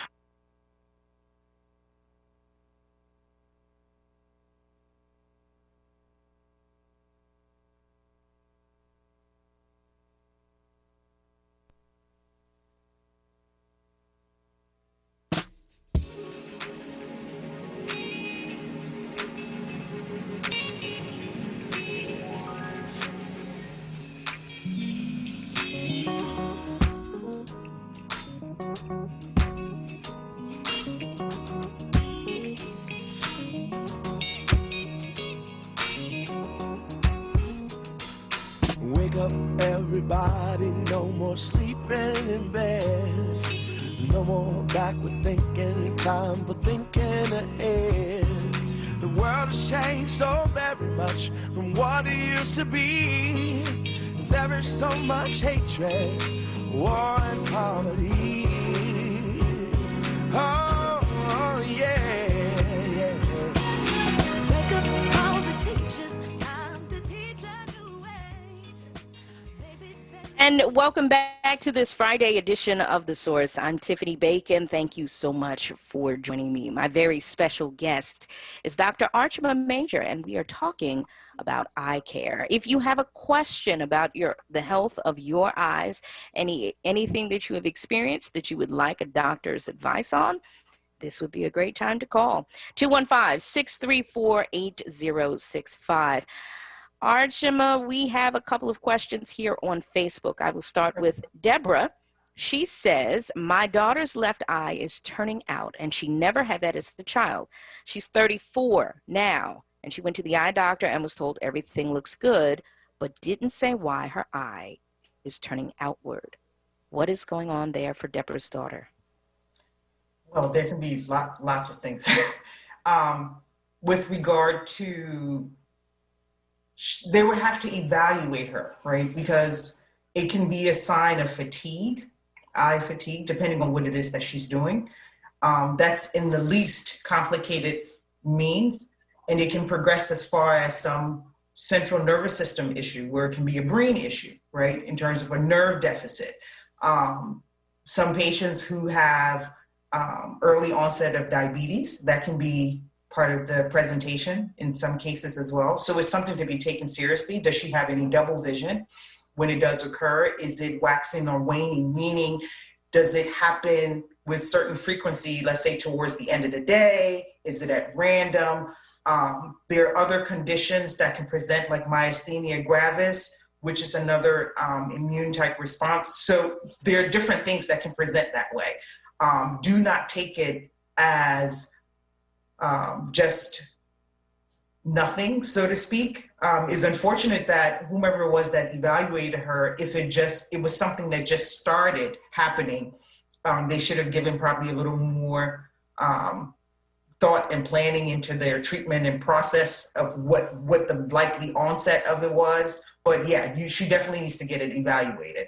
And it shouldn't be continuing because I'm sure it's having some negative consequence outside of the cosmetic portion, right?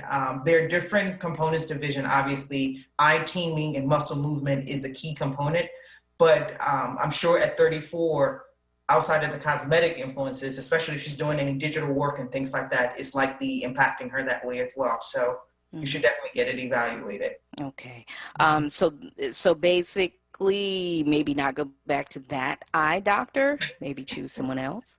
Because if they're saying it looks good and it's like, yeah, that may be a good thing. This is happening. That may be a good thing. And it's not just, oh, okay, it wasn't there, it wasn't happening before, and now it is. There has to be some reasoning as to why you had the onset of the symptom and the presentation. I wouldn't just take it as an okay, especially, like I said, she's likely having some other consequences with that outside of the cosmetic issues. All right. Thank you very much, Deborah. I hope that is helpful for you and your daughter. I know we have a phone call. I want to take Burns' comment also on Facebook. Burns says Rocklatan, I hope I'm saying that correctly, medication, how long does it last in the eye? It's used for glaucoma. Yeah, well, the shelf life, it depends on how long ago did you start taking Rocklatan. And so typically we expect to see some therapeutic effect from Rocklatan within 6 weeks. And so even though you're actually taking the drug, it's in the eye, but the actual efficacious consequence that we want to see, it should take you up to 6 weeks for us to evaluate how effective that medication is. I mean, there's, I'm sure, way more that goes along with that question. So I don't want to confuse them one way or the other. Okay, no problem. Thank you so much for that. Denise says thank you also for the answer regarding her daughter's condition and situation. So I'm glad that was helpful. We are taking your phone calls as well, 215-634-8065. Let's go to line 1 and speak with Denise. Denise, good morning. You're live on air. Good morning, and thank you for having Dr. Majors on the line today. Can you speak about diabetic retinopathy? No. Of course you will. Of course I can. Well, so diabetic retinopathy, it's, well, just like it says, the retina, as I mentioned earlier, is the neurosensitive tissue, the nerve tissue in the back of the eye that basically serves as the stimuli receptor, right? It collects all the images that you see, and all of that is transmitted to the brain through what we call the optic nerve. And seeing actually occurs at the back of the brain. And so diabetic retinopathy obviously is conditions or covers a span of conditions that affect the retina as a consequence of elevated blood sugar. And that can range from the arteries, you know, we call it beating, meaning, so think about it this way. When the blood sugar is elevated, it's as if it turned to syrup. It's like trying to pour syrup through a small straw, right? So we like to use simple, understandable terms. So trying to squeeze syrup through a straw, the thicker it is, the smaller the artery is, there can be a backflow of pressure. So those arteries may end up kind of turning to like sausage links, so to speak, and we call that venous beating. And that may cause the smaller arteries. So you have arteries and you have capillaries, which are even smaller blood vessels. And so if the blood is too thick, then it may not be able to enter the smaller capillaries, which means you're going to have a cutoff of blood supply. So there can be a backflow where the arteries then start to expand. And once they get beyond capacity, because the heart is still pumping blood, right? It's trying to get blood through, because that blood column is carrying oxygen, immune cells, nutrients as well. And so those arteries can burst because of the backflow pressure. It can't get to where it needs to go. And it's literally like stepping on a fire hose, right? And so that backflow pressure causes the walls to burst. And then along with that hole comes everything that's within the artery. So we'll see fat, we'll see fluids, we'll see, blood, obviously. And that may be internal to the tissue, and there are 10 layers to your retina. So that bleeding can occur anywhere within those layers. The further back it goes, the more complex the tissue tends to be, because if you have bleeding underneath the retina, it can lift the tissue. And that's as if you had leakage on your walls and you had the paint separating, so to speak, and that can lead to what we call a retinal detachment, where the tissue actually separates and you can go blind from that. But in the milder stages, people usually don't know that this is going on. So we may look in the eye and see spots of lack of blood flow, lack of oxygen. So it's just like you can have a heart attack everywhere where every position in the eye or in the retina where you have no oxygen being transferred to the tissue, you can have what we call infarctions. If it happens in your heart, we call it myocardial infarction. You can have it in your eyes where it presents as it looks like a cotton ball. So we call it a cotton wool spot. And then if your blood sugar continues to be mismanaged or highly elevated, then the body says, okay, if I cannot get blood or oxygen to the tissues that I needed to, we're going to grow some new blood vessels. All right, we'll just grow some new ones. But the new ones are much weaker because they don't have all of the chemistry from your developmental stages, right? And so those new blood vessels then pretty much act as a shunt or a bypass around wherever you had the blockage. And because they're weaker, it wouldn't take much if you lifted something heavy and your blood pressure spiked. They can also bleed. And then that causes, so you'll hear people getting injections in the eye to stop the bleeding or to try to seal off that leaky blood vessel. And it can progress along with that, right? They have a lot of scar tissue that can form along with that new blood vessels be growing in. And if that happens, then we have to go in with laser and try to kill off those feeder vessels, because with the scar tissue, now you're not going to see as clearly. And the scar tissue can also, now it's a stronger force to pull off your retina as well. So we prefer to just avoid all of that and say, just take care of yourself. Try not to get diabetes, or if you do, let's get you nutritional on a nutritional plan to make sure you don't have to, because the consequence is permanent.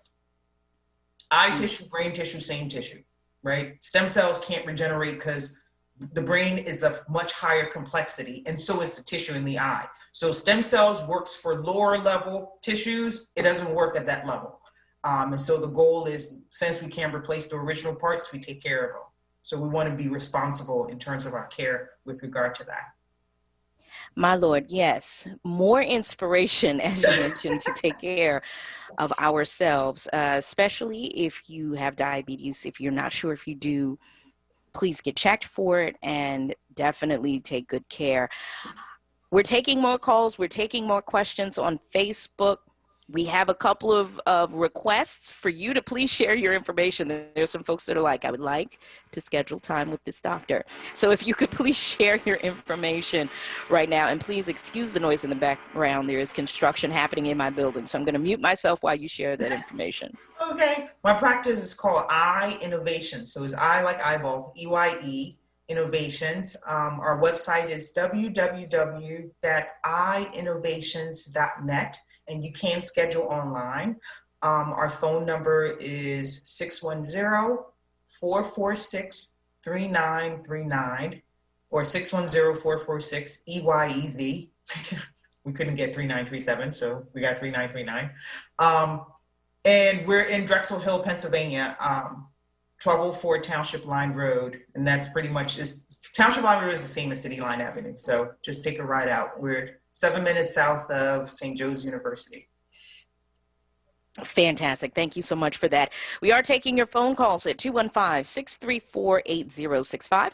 Let's go to line 2 and speak with Derek. Derek, good morning. You're live on air.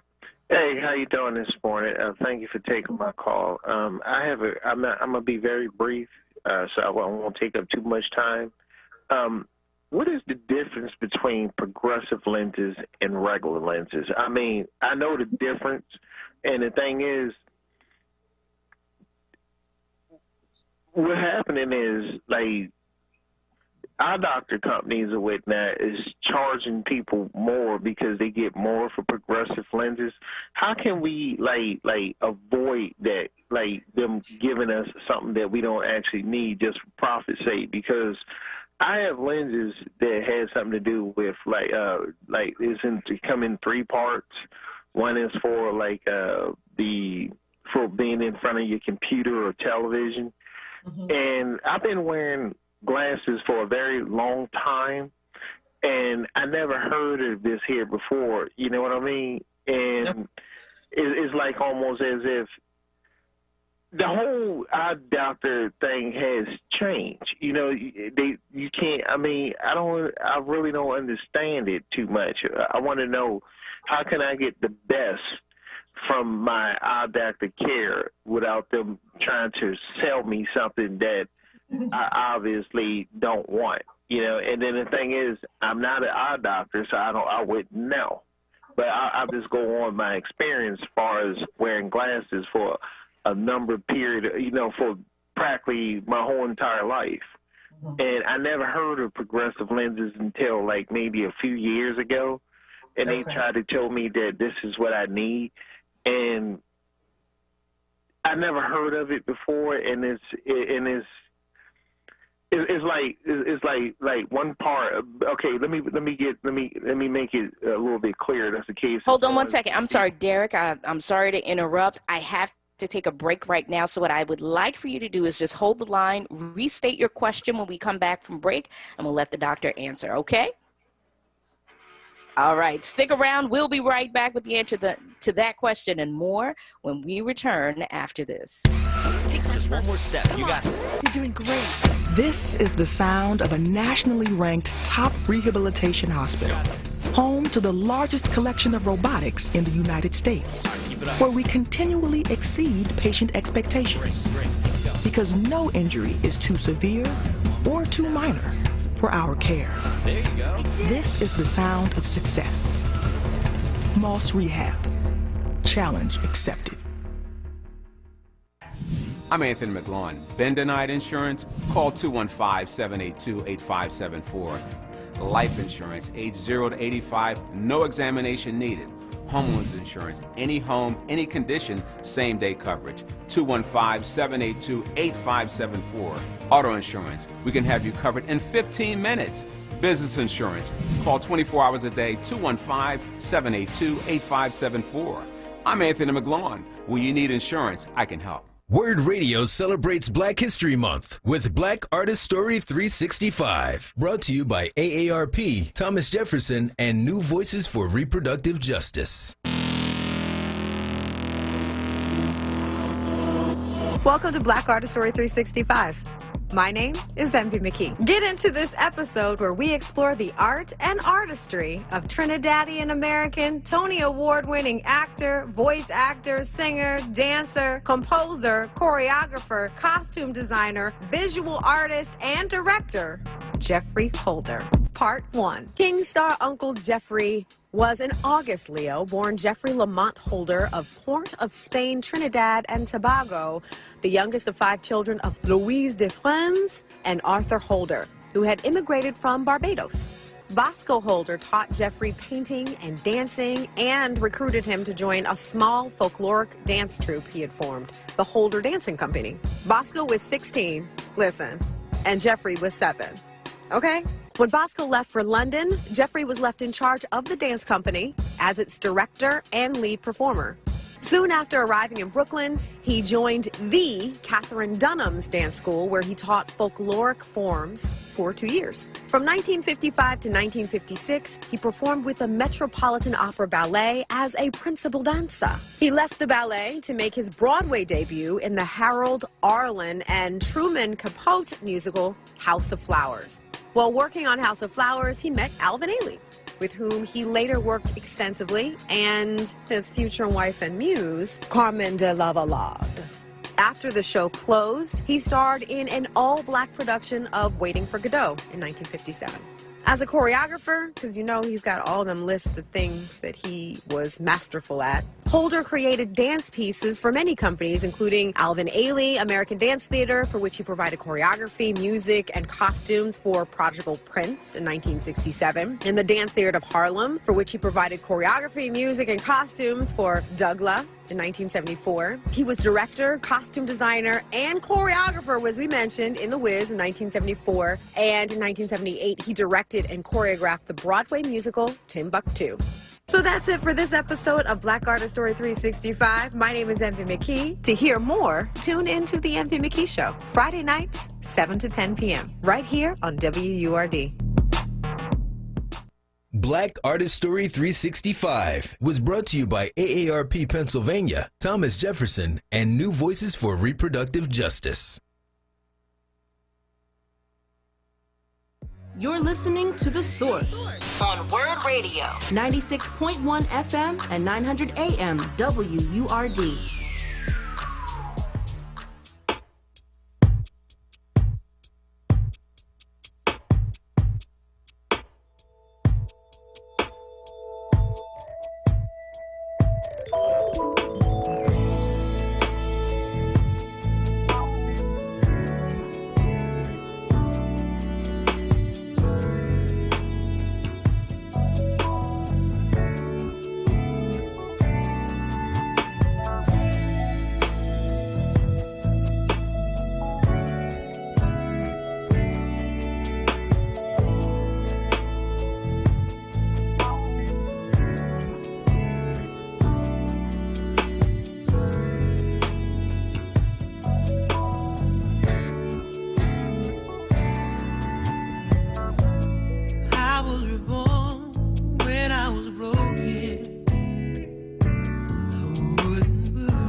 And welcome back to this Friday edition of The Source. Music from Maxwell there, who, by the way, has his own exclusive line of sunglasses, since we're talking about eye care. You can check out, they're called Reunion. That's the name of the line. You can check out Maxwell's website to find out more about that. But just before the break, we were speaking with Derek, who had a specific question about progressive lenses. Derek, are you still there? Yes, I most certainly am. Okay, if you can just restate your question so the doctor can answer. Okay, my question was, I had been wearing glasses practically all my life, right? Okay, and the thing is, how do us consumers, when we go to the eye doctor, how do we know for sure if, other than going on a personal experience, whether we just not getting charged extra money because, they want the business actually? How do we know this? Okay, so in terms of, so you have different types of lenses, right? Generally speaking, when you go in to get your eyes evaluated, I would hope that they're asking you about your lifestyle and how you're using your eyes during the day. Because that kind of helps. I don't mean to cut you off, but the thing is, like, I have astigmatism, and I have a problem with just, like, seeing up close, small words and stuff.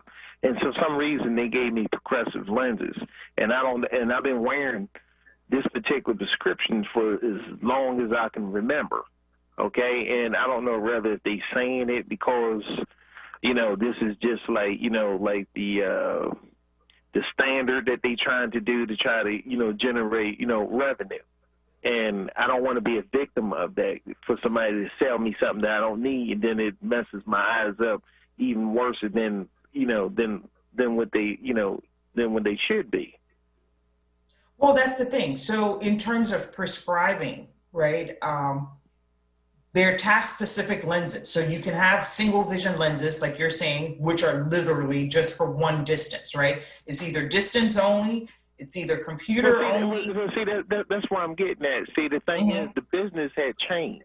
And I don't know if people out here, who's listening, are being victimized towards this here. Well, let me finish. Let me finish before you respond, because in terms of the use of the lens, I know you're saying whether or not they wanted to prescribe what you asked for or what you didn't ask for. In terms of what your initial question was, what are progressive lenses?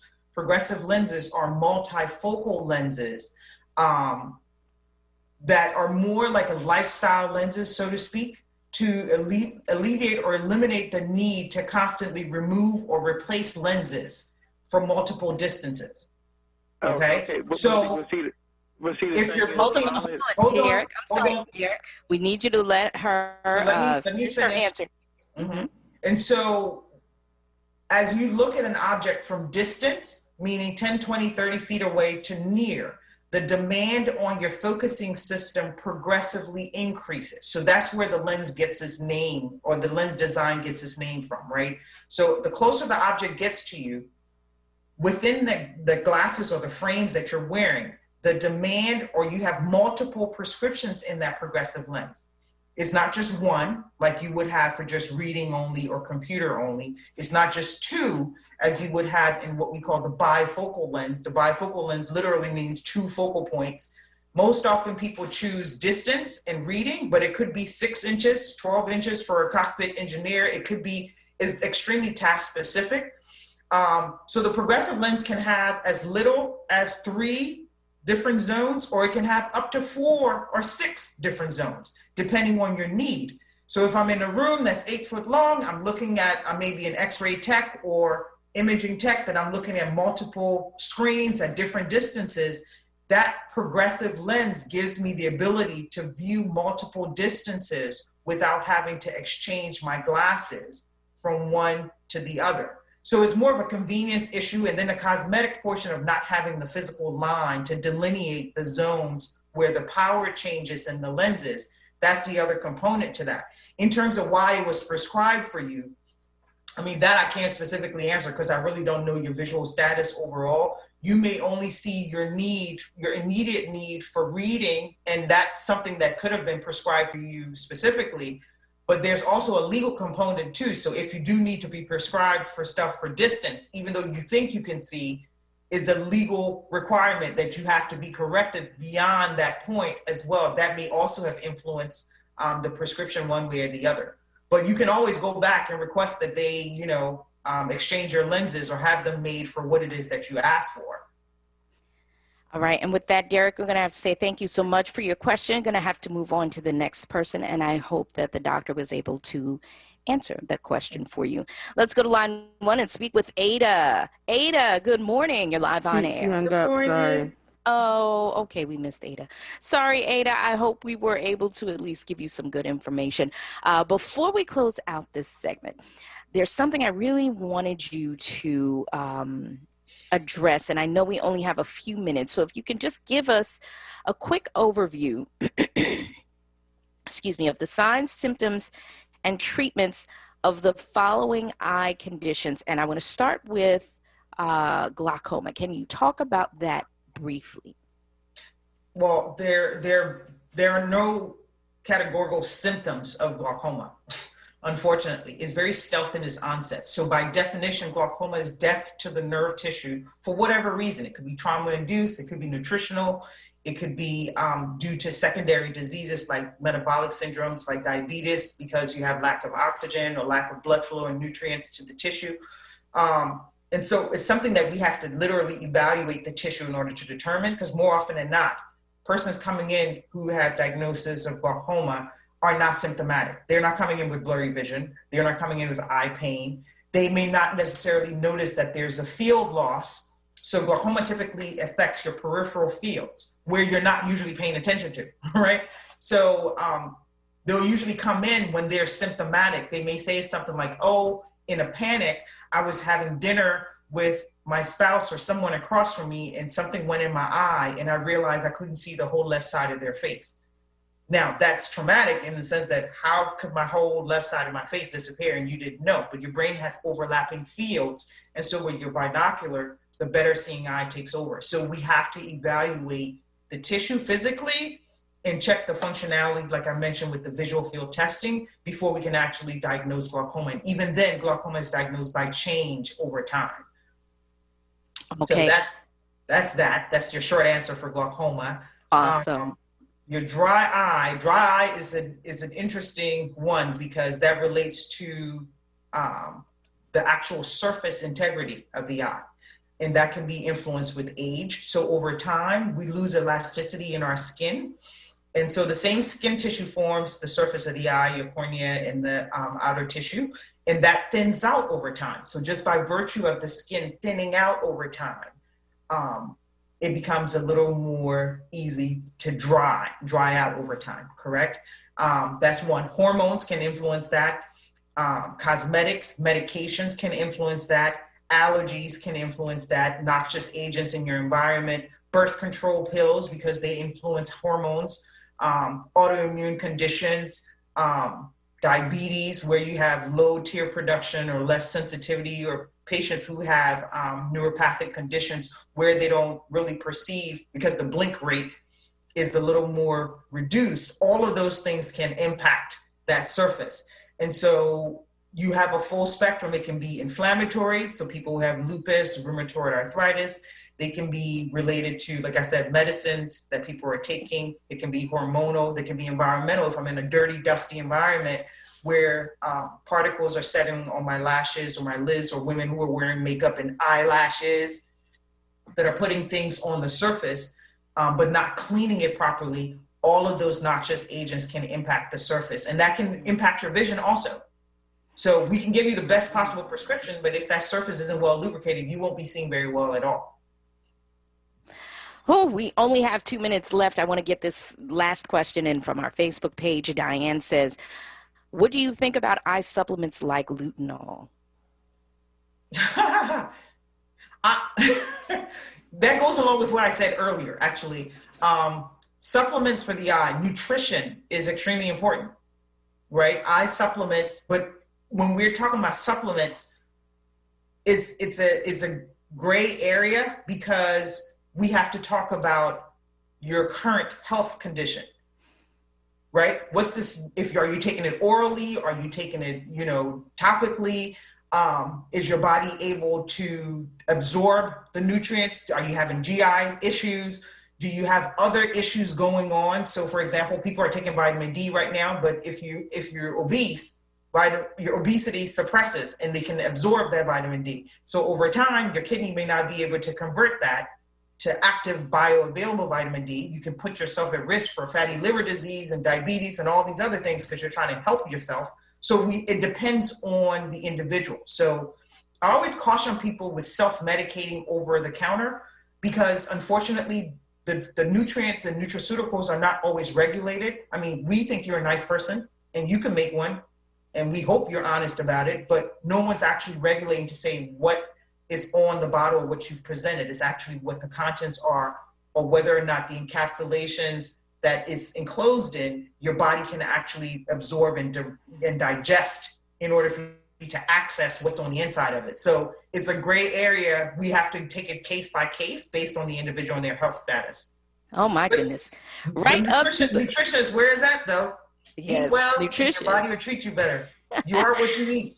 No, that's right. We are up to the minute. We have to conclude this segment. Thank you so much. Once again, can you please give a website and a phone number for people to reach out to you if they have other questions or if they want to make an appointment?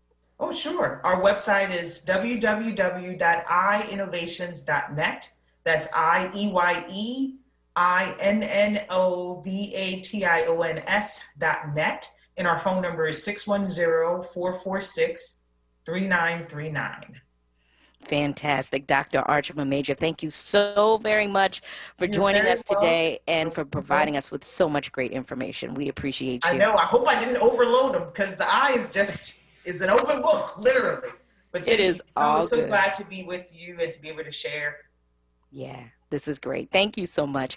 Hey, don't touch that dial. When we come back, we are going to talk about a fantastic production that's being retooled as a radio play. Trust me, you want to know all about this when we return next. WURD Radio celebrates Black History Month with Black Artist Story 365, brought to you by Southwest Leadership Academy Charter School. Welcome to Black Artist Story 365. My name is Envy McKee. Get into this episode where we explore the art and artistry of revolutionary poet Gil Scott Heron. King Gil was born in Chicago, Illinois. His mother, Bobby Scott, was an opera singer who performed with the New York Oratorio Society. His father, Gil Heron, nicknamed the Black Arrow, was a Jamaican soccer player in the 1950s who became the first black man to play for the Celtic Football Club in Glasgow. What? Heron decided to attend Lincoln University because Langston Hughes, his most important literary influence, was an alumnus. After about 2 years at Lincoln, he took a year off to write the novels The Vulture and The Nigger Factory. Uncle Gil was very heavily influenced by the Black arts movement and the last poets. Although King Uncle Gil never completed his undergraduate degree, he was admitted to the writing seminars at Johns Hopkins University, where he received an MA, that's a Master of Arts, in creative writing. His music, most notably on the albums Pieces of a Man and Winter in America in the early 1970s, influenced and foreshadowed later Black music genres such as hip-hop and neo-soul. King Duke Uncle Gil is considered by many to be the first rapper/MC ever. His recording work received much critical acclaim, especially one of his best-known compositions, The Revolution Will Not Be Televised. You will not be able to stay home, brother. Given the political consciousness that lies at the foundation of his work, we'll say star Uncle Gil was the founder of political rap. You will not be able to lose yourself on Skag and skip out for beer during commercials because the revolution will not be televised. So that's it for this episode of Black Artist Story 365. My name is Envy McKee. To hear more, tune in to The Envy McKee Show, Friday nights, 7 to 10 p.m., right here on WURD. Black Artist Story 365 was brought to you by Southwest Leadership Academy Charter School and the Pennsylvania Lottery. Get to winning with Win, Win, Win, the new scratch-off from the Pennsylvania Lottery. With top prizes of $500,000. Players must be 18 or older. Please play responsibly. Benefits older Pennsylvanians every day. Celebrating Black history all day, every day. Medgar Evers. All we want you to do is keep going with this fight for freedom. When we get this unity, ladies and gentlemen, nothing can stop us. This is WURD Radio, 96.1 FM and 900 AM WURD. Philadelphia, independent Black media.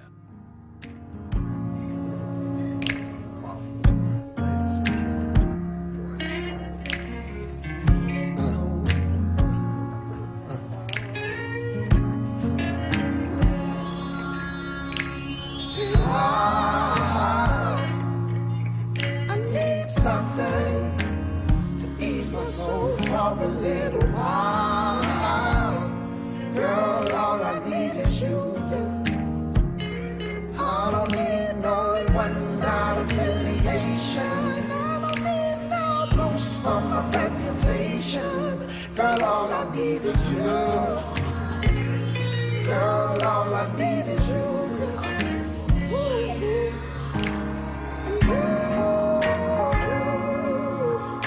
Ain't nothing wrong with a little bit of you. Girl, you made me better, better. You ain't nothing wrong with a little bit of you. Girl, you made me better.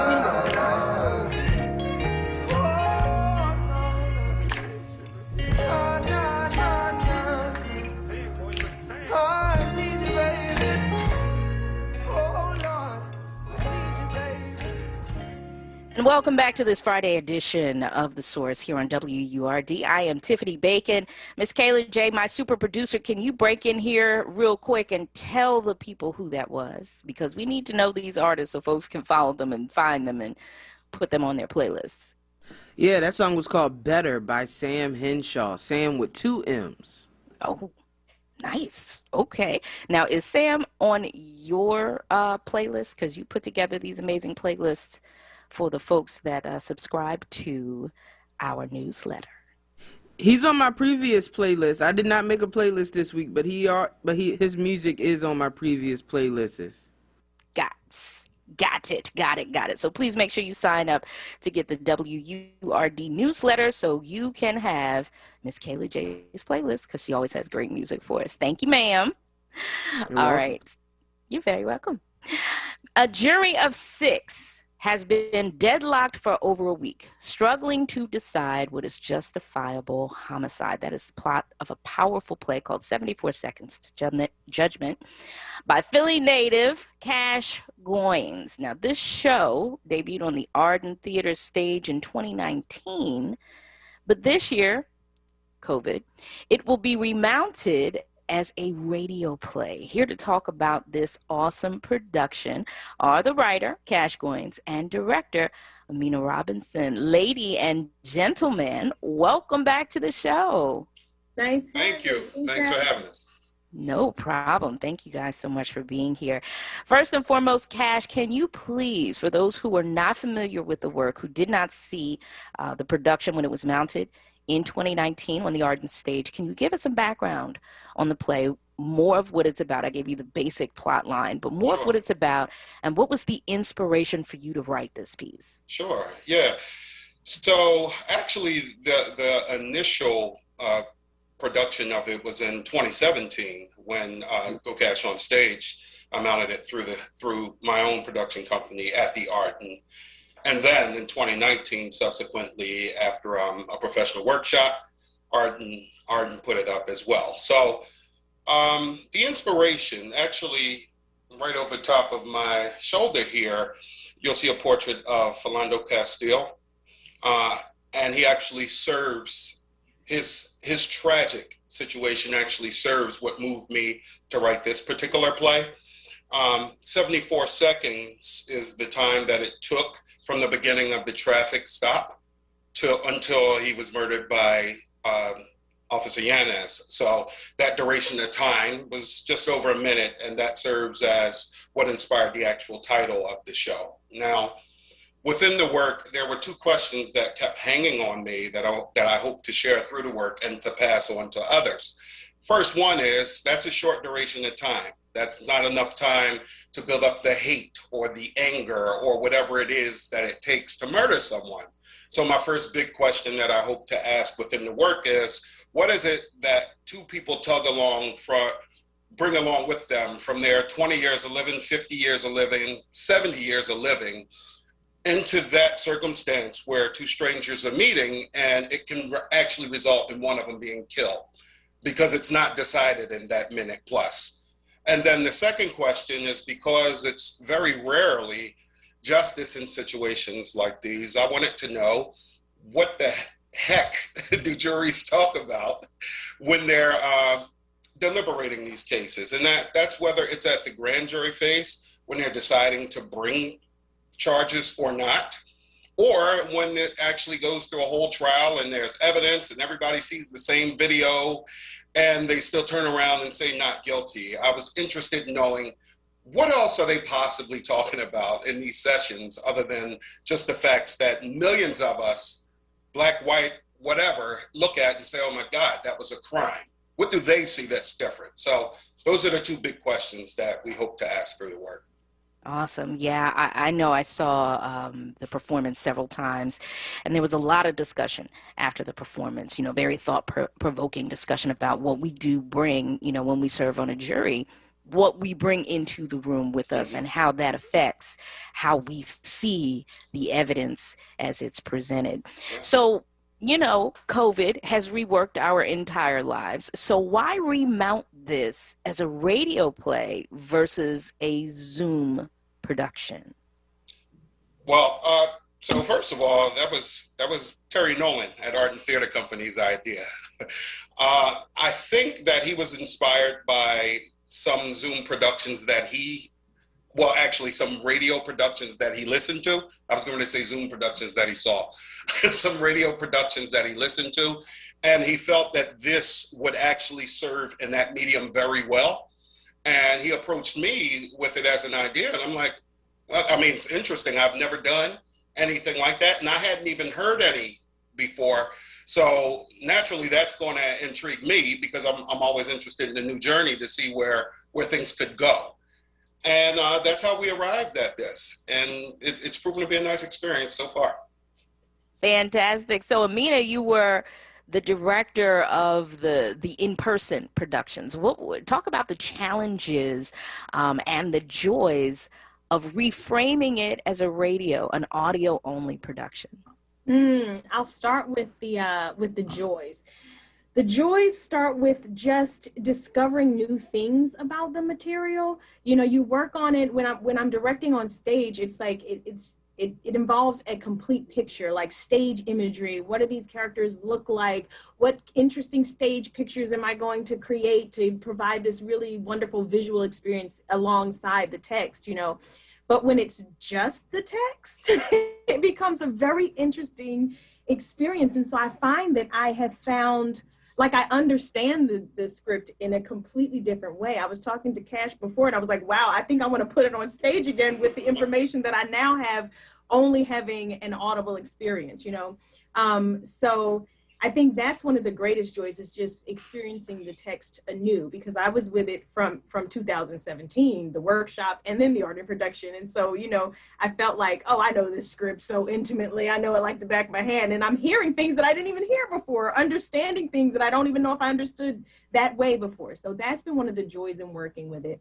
The other joy in working with it as a radio play is just that it allows for a heightening of your auditory sense. And so it allows for me as a listener to use my imagination in ways that don't happen when you're experiencing something on stage. And I think the audience will experience that too, that like when they're going into the theater and interacting with a piece, they are being given a lot. This is what this looks like. This is who this character is. This is what this set looks like in this environment. This is the feel of it. But when you're just listening, the audience becomes sort of co-creator. And that's been a joy in working on this as well, thinking about how they're going to interact and have to visualize what these people look like just based on how they sound, or what's actually happening in the room just based on the sounds that they're hearing. They get to create all the mental pictures. And so that's been exciting working on it in radio, in a radio format. In terms of the challenges, technical challenges are a real thing. Last night, I got knocked off completely. I had to tell the AD, Travoy Joyner, I was like, can you just get some recorded and I'll listen to it afterwards and hopefully we won't need to re-record. So tech issues are a big thing when we're working virtually in this way. So I think that's, and I don't think that would be as big an issue if we were all in the same space together on mics with them acting with one another in the same space. So that's been a challenge.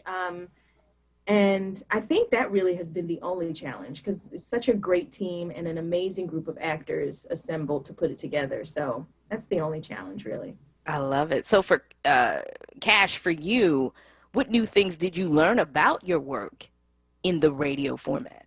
Yeah, so I haven't touched it really or looked at it or anything, I would say probably since early last year. So it gets a chance to be new to me again, just naturally.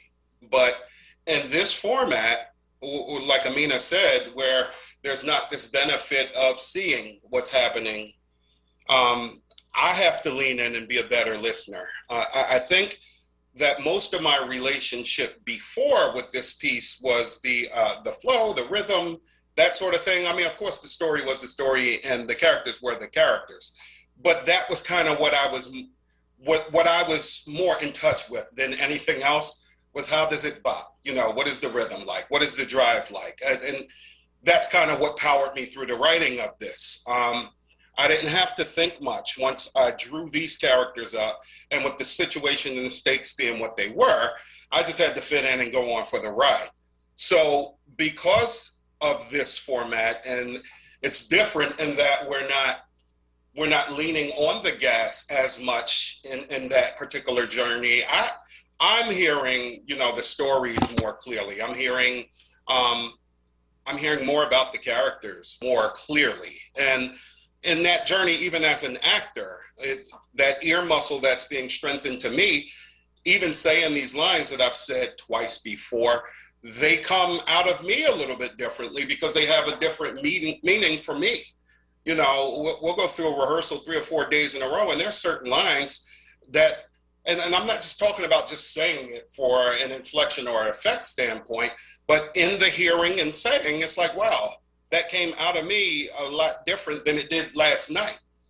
And I don't think that necessarily happens for me in this particular journey on stage, where, you know, you're honoring your blocking, you're honoring your space, you're looking as much as talking, so forth and so on. So it's definitely a more intense focus on the fine details.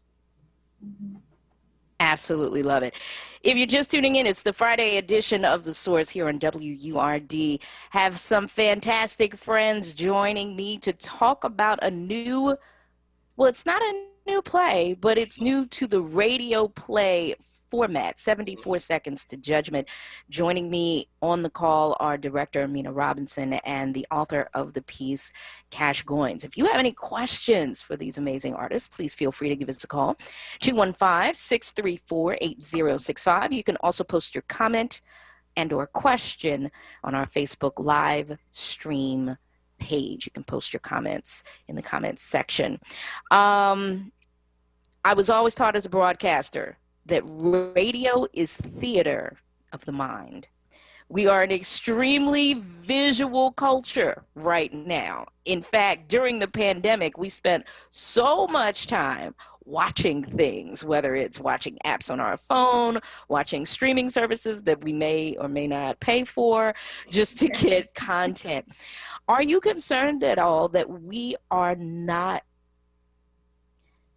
might not have the patience, or we are not in the mindset to absorb an audio-only production because we're so used to the stimulation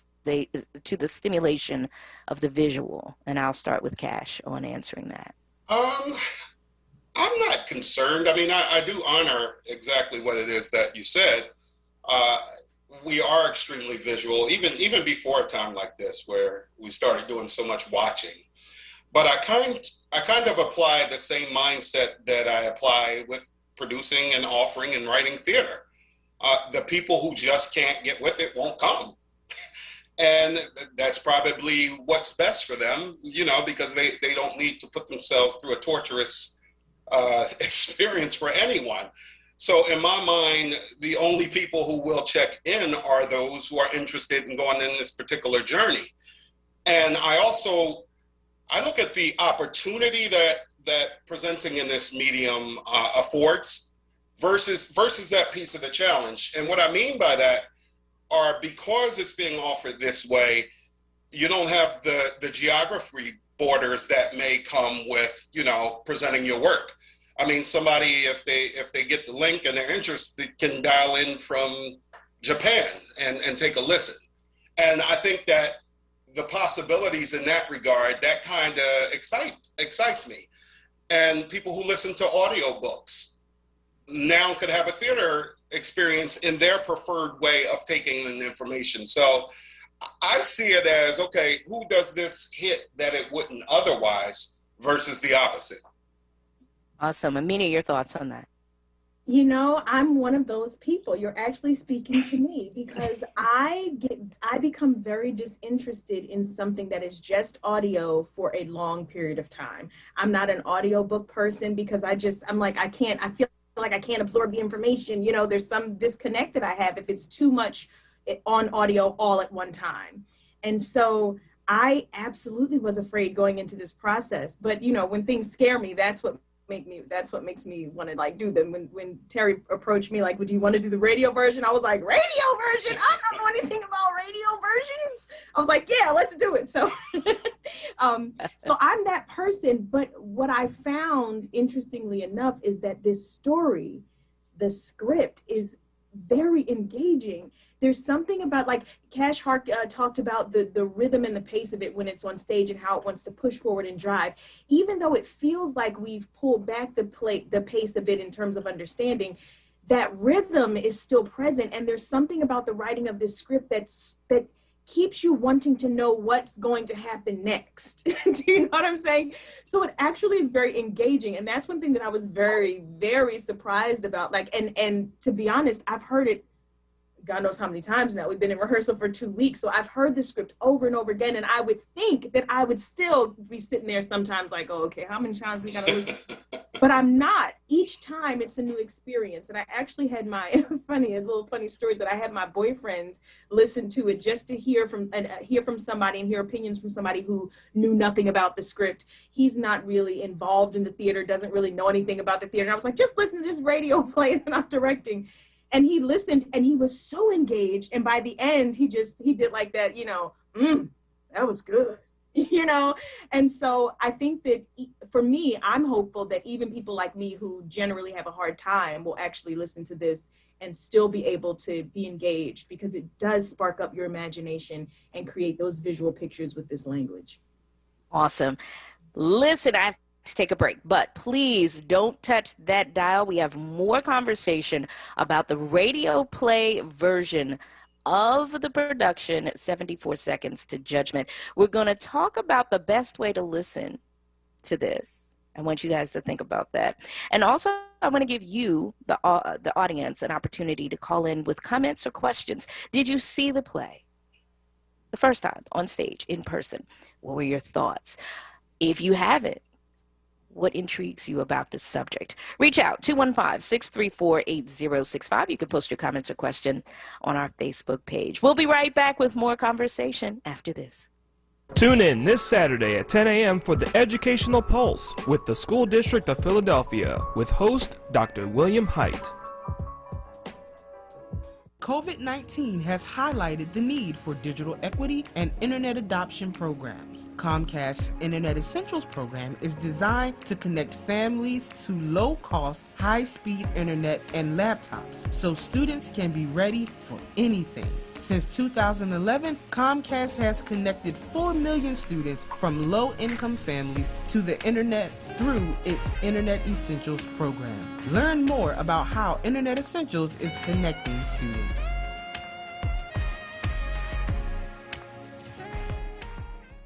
Hey folks, WURD members are invited to tune in every second Tuesday of the month with me, Nick, for a chance to win a book bundle of the newest releases from Kensington Publishing's culturally oriented Dafina imprint.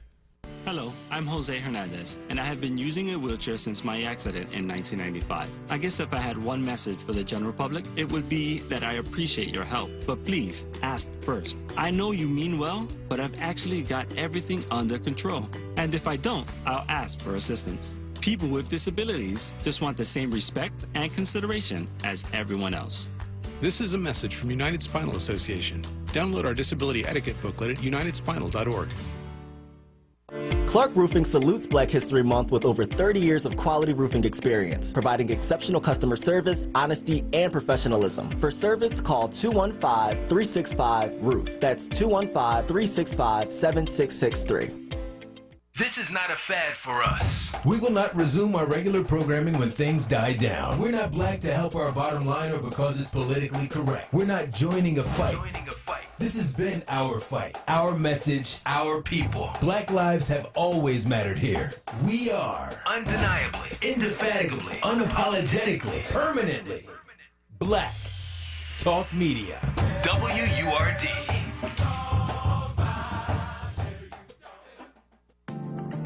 Well, the kids are in bed.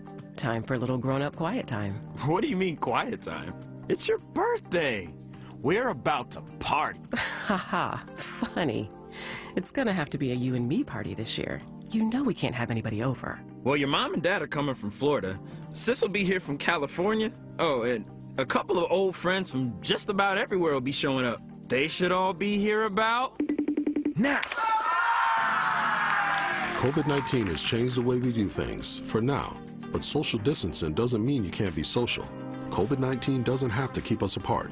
Friends and family are finding new ways to be together, especially with how hard it's hitting the Black community. Vaccines are here, but until enough of us are vaccinated, we still have to be down with slowing the spread. Keep a 6-foot distance, wear a mask, and avoid indoor social gatherings. Learn more about vaccines and slowing the spread at cdc.gov/coronavirus. Brought to you by the U.S. Department of Health and Human Services. You're listening to The Source on WURD Radio. 96.1 FM and 900 AM WURD.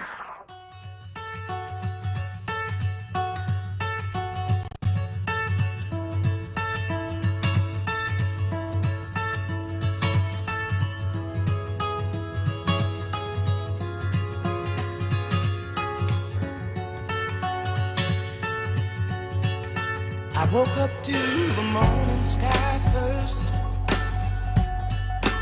baby blue just like we rehearsed. When I get up off this ground, I shake leaves back down to the brown, brown, brown, brown, till I'm clean.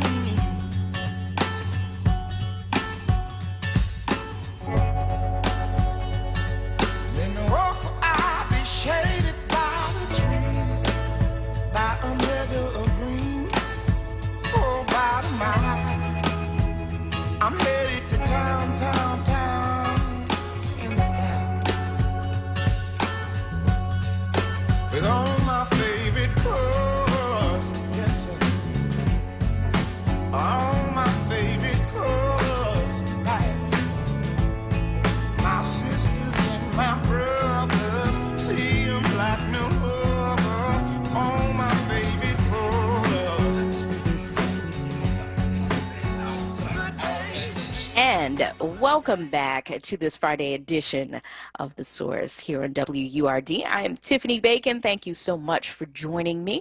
My special guests are Cash Goins and Amina Robinson. They are the writer and director, respectively, of the production 74 Seconds to Judgment, which has been converted into a radio play and presented by the Arden Theater Company. That will happen in March. We'll get the specific dates and all that a little later on in the program. If you have any comments or questions, please feel free to reach out at 215-634-8065. Just before the break, I asked you both about the best way to enjoy this piece. Should it be earphones on, earphones off, turn the lights off in the room, light a candle? What do you think is the best way to set the scene for you to enjoy this piece? I'll start with Cash. I don't know that I have that answer, because I know that everybody kind of likes to take in their entertainment different. You know, like even in my own house, I like to sit and watch television in the living room, movies, games, whatever it is. Tiff likes to do that same sort of thing in the bedroom. And we're both getting what we need to get out of the work, whether we do it our preferred way or the other person's way. So I think anything that allows you to hear it comfortably, to not be distracted, you know, don't be fiddling on your phone or computer while you're trying to listen, you know, shut it down for that time span, 75, 90 minutes, whatever it is, and just travel with us. So whatever serves that, I say do that. All right. That was really one of the best things, because we are now, especially with the pandemic and being in our homes doing multiple things. That's something we often do. We'll be on the phone, scrolling through social media, and Netflix is on in the background. And, you have the advantage of, oh, wait, I missed that. And rewinding, when this is like being at the theater, that you're not rewinding. You need to listen or you'll miss it. There's no coming back to hear that again. So thank you for mentioning that. Amina, what are your thoughts on this? As someone who generally, like I said before, has a problem just sort of sitting and listening for a really long period of time, I find it really helpful to lay on my couch and just chill out and listen.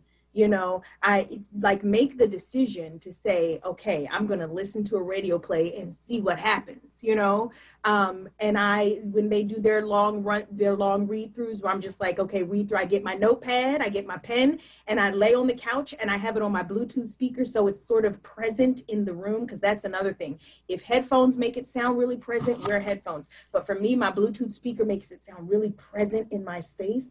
And I just lay out on my sofa with my notepad on my side, and I lay there and I just listen to the story, and allow my imagination to run wild. So for me, that works.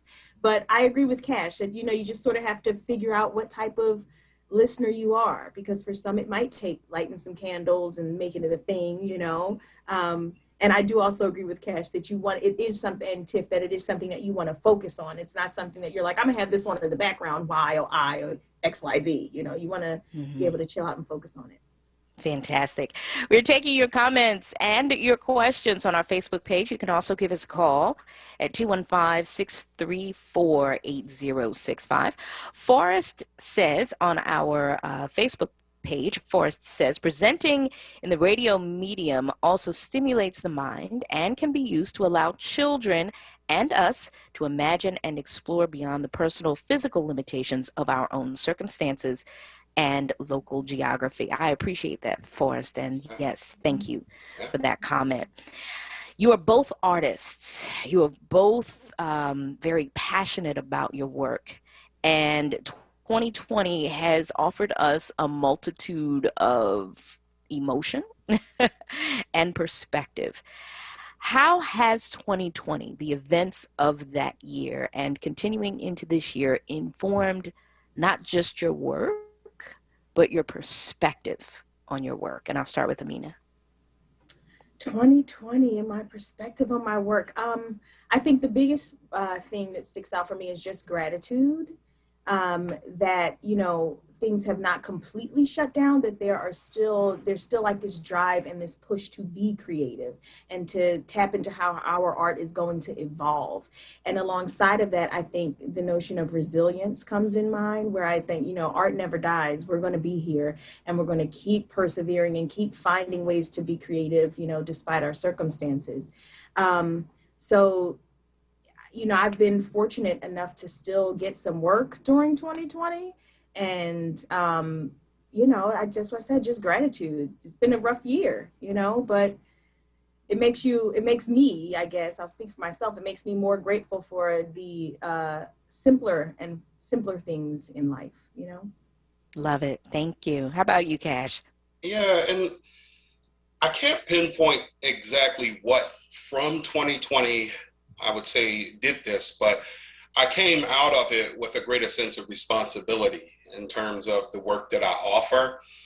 I think a lot more about all sides of whatever the story is. And I think there was a time where I didn't apply as much thought into it. I leaned a whole lot more on instincts, not necessarily emotion, but instincts and inquisitiveness. And now I think that I've begun to think more about, and it's probably due to the expanding of my scope, if you will. So I think more about making sure that I'm respectful of, such a broad word, but everything. Case in point, there's a piece that I am still working on for art and under another commission. And I've started about 6 plays in this time. And, you know, part of that is, okay, I'm not just doing, hey, Cash, you want to write a play and produce it. You know, it's kind of like, this is the first time I'm explicitly writing something as an offering to someone else.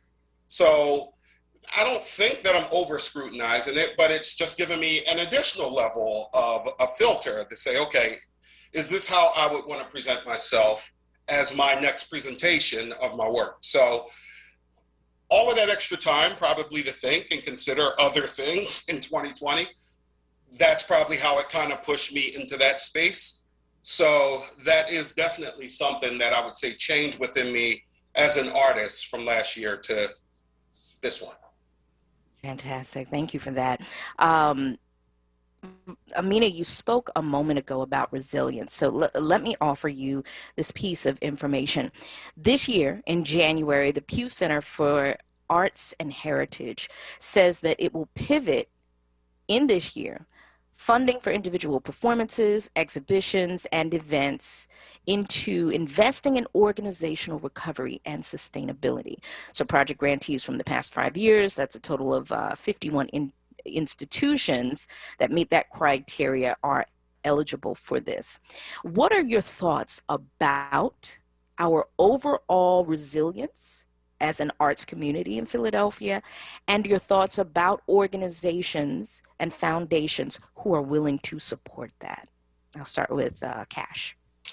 Yeah, I mean, I think that we've all learned a lot about the resilience in the Philadelphia art scene. I mean, in the art scene across the world, really, but locally touching here, I've discovered how many passionate people are involved in the arts here.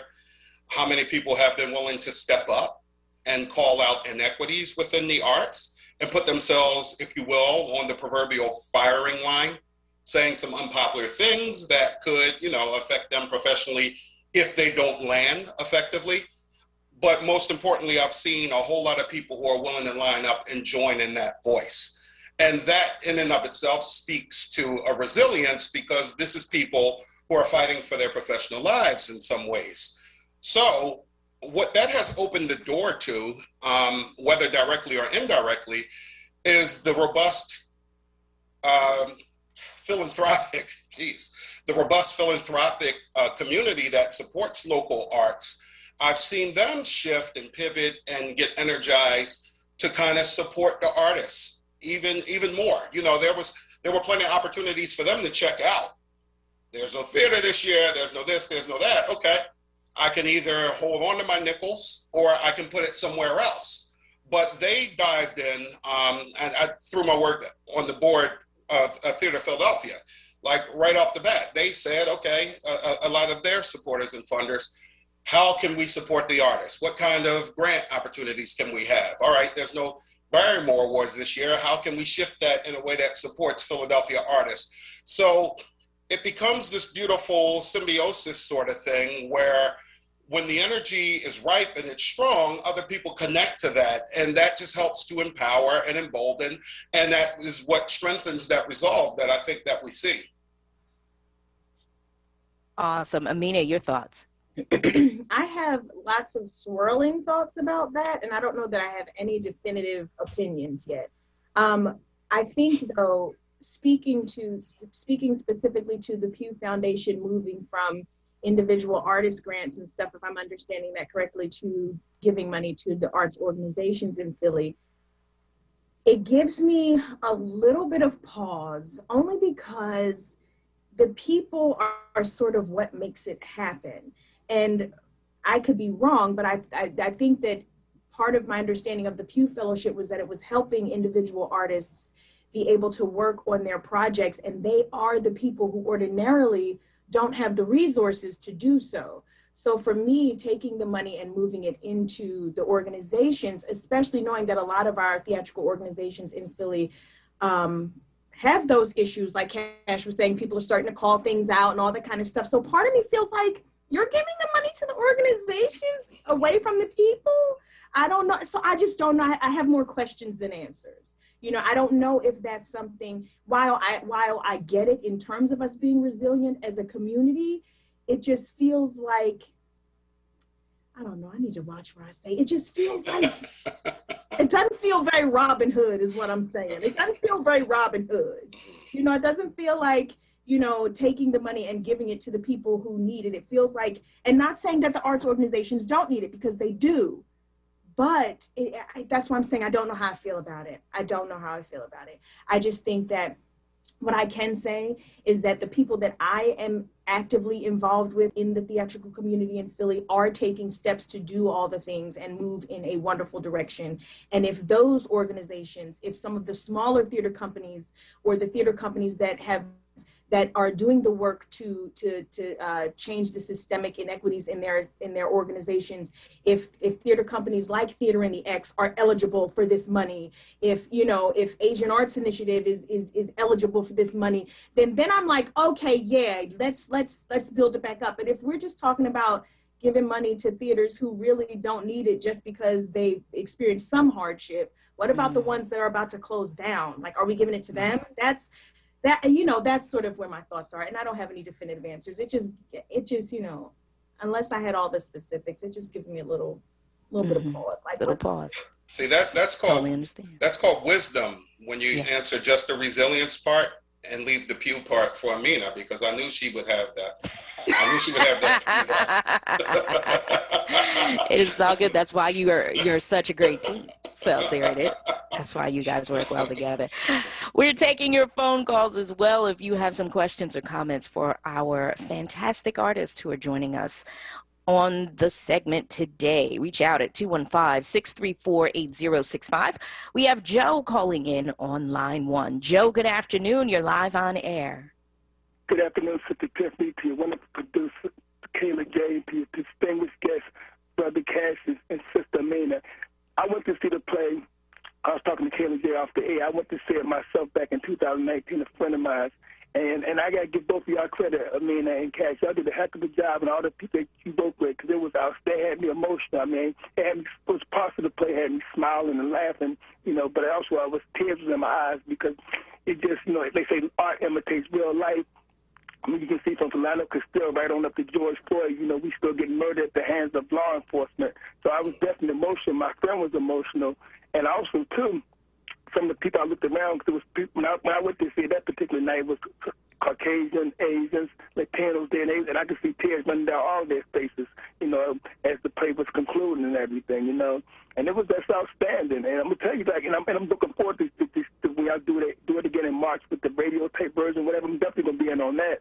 And as far as, radio, I say this real quick, I don't want to hold up the line. My grandmother, God rest her soul, she got me into being a radio person. I like visual, too.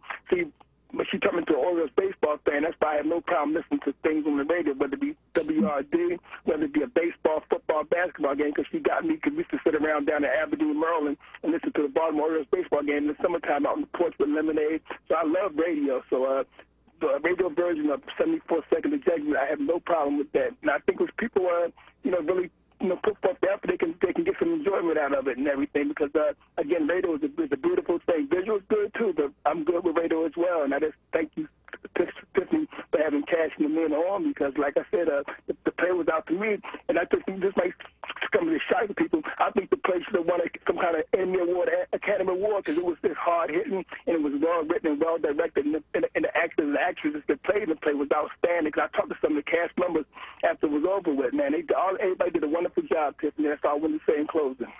Oh, thank you so much, Joe. I know you guys are saying thank you for that, because, yeah, the cast was spectacular then. I'm pretty sure it's going to be spectacular now. Are you working with the same folks? We have 3 original cast, or 3. It's interesting to say 3 original casts, because it was done with Go Cash on Stage producing it as well. And so these are some 3 people from the Cash has been with it from the beginning. So let's say 1 person from the beginning, yes, and then 2 people from the second production, and then 3 new people. Fantastic. Oh, we can't wait. I do have to take a break. However, when we come back, I want to find out more about both of you. I have a specific question for Cash and what he's planning to do in the future with his writing. And also about Amina, you alluded to the fact that you were fortunate enough to continue to work through the pandemic. Want to hear about that work and more when we come back after this. Attention WURD audience, do you know that you can get help with your PICO energy bill? PICO is here to help you with financial help through various assistance programs, including the PICO CAP program, which provides a monthly credit for eligible low-income customers based on the customer's total household gross income and energy usage. If you are experiencing financial hardship, you may qualify for the PICO CAP program. And PICO Cares is the customer assistance and referral evaluation service designed to assist special needs, low-income customers who have a temporary personal or financial hardship that prevents the payment of your PICO energy bill. If you have a special needs child or adult in your care, your household may qualify for the CARES program. Call 1-800-774-7040 today to see if you qualify due to an existing situation or a change in circumstances within your household. Call 1-800-774-7040 today for more information on the PICO CAP or PICO CARES program. PICO, powering our communities. Okay, Her's new fire potato chips and cheese curls, they are spicy. Whew, they're hottest snacks yet, hold on. Whew, but you know, it's not just heat. There's some nice sweet and savory stuff going on too. Ooh, there's that heat again. It burns, but it burns so tasty. Ooh, that's hot. Find Her's Fire Snacks at your store today. Whew. Taste the flavor, feel the heat, break out the Her's. WURD Radio is independent black media. And we're able to stay independent because of our forward movement and members like you. Treat yourself to the treat of buying a WURD membership. It's less than a quarter a day. That's less than a bag of chips. And we really, truly need to keep this platform going so that we can stay connected as we reimagine our community in 2021. Start or renew your forward membership today at wordradio.com/forward or call 215-425-7875. WURD Radio. Independent black media. You're listening to The Source on WURD Radio. 96.1 FM and 900 AM WURD.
Welcome back to the Friday edition of The Source. Miss Kaylee J, need you to break in there for me and play DJ and let us know who that was.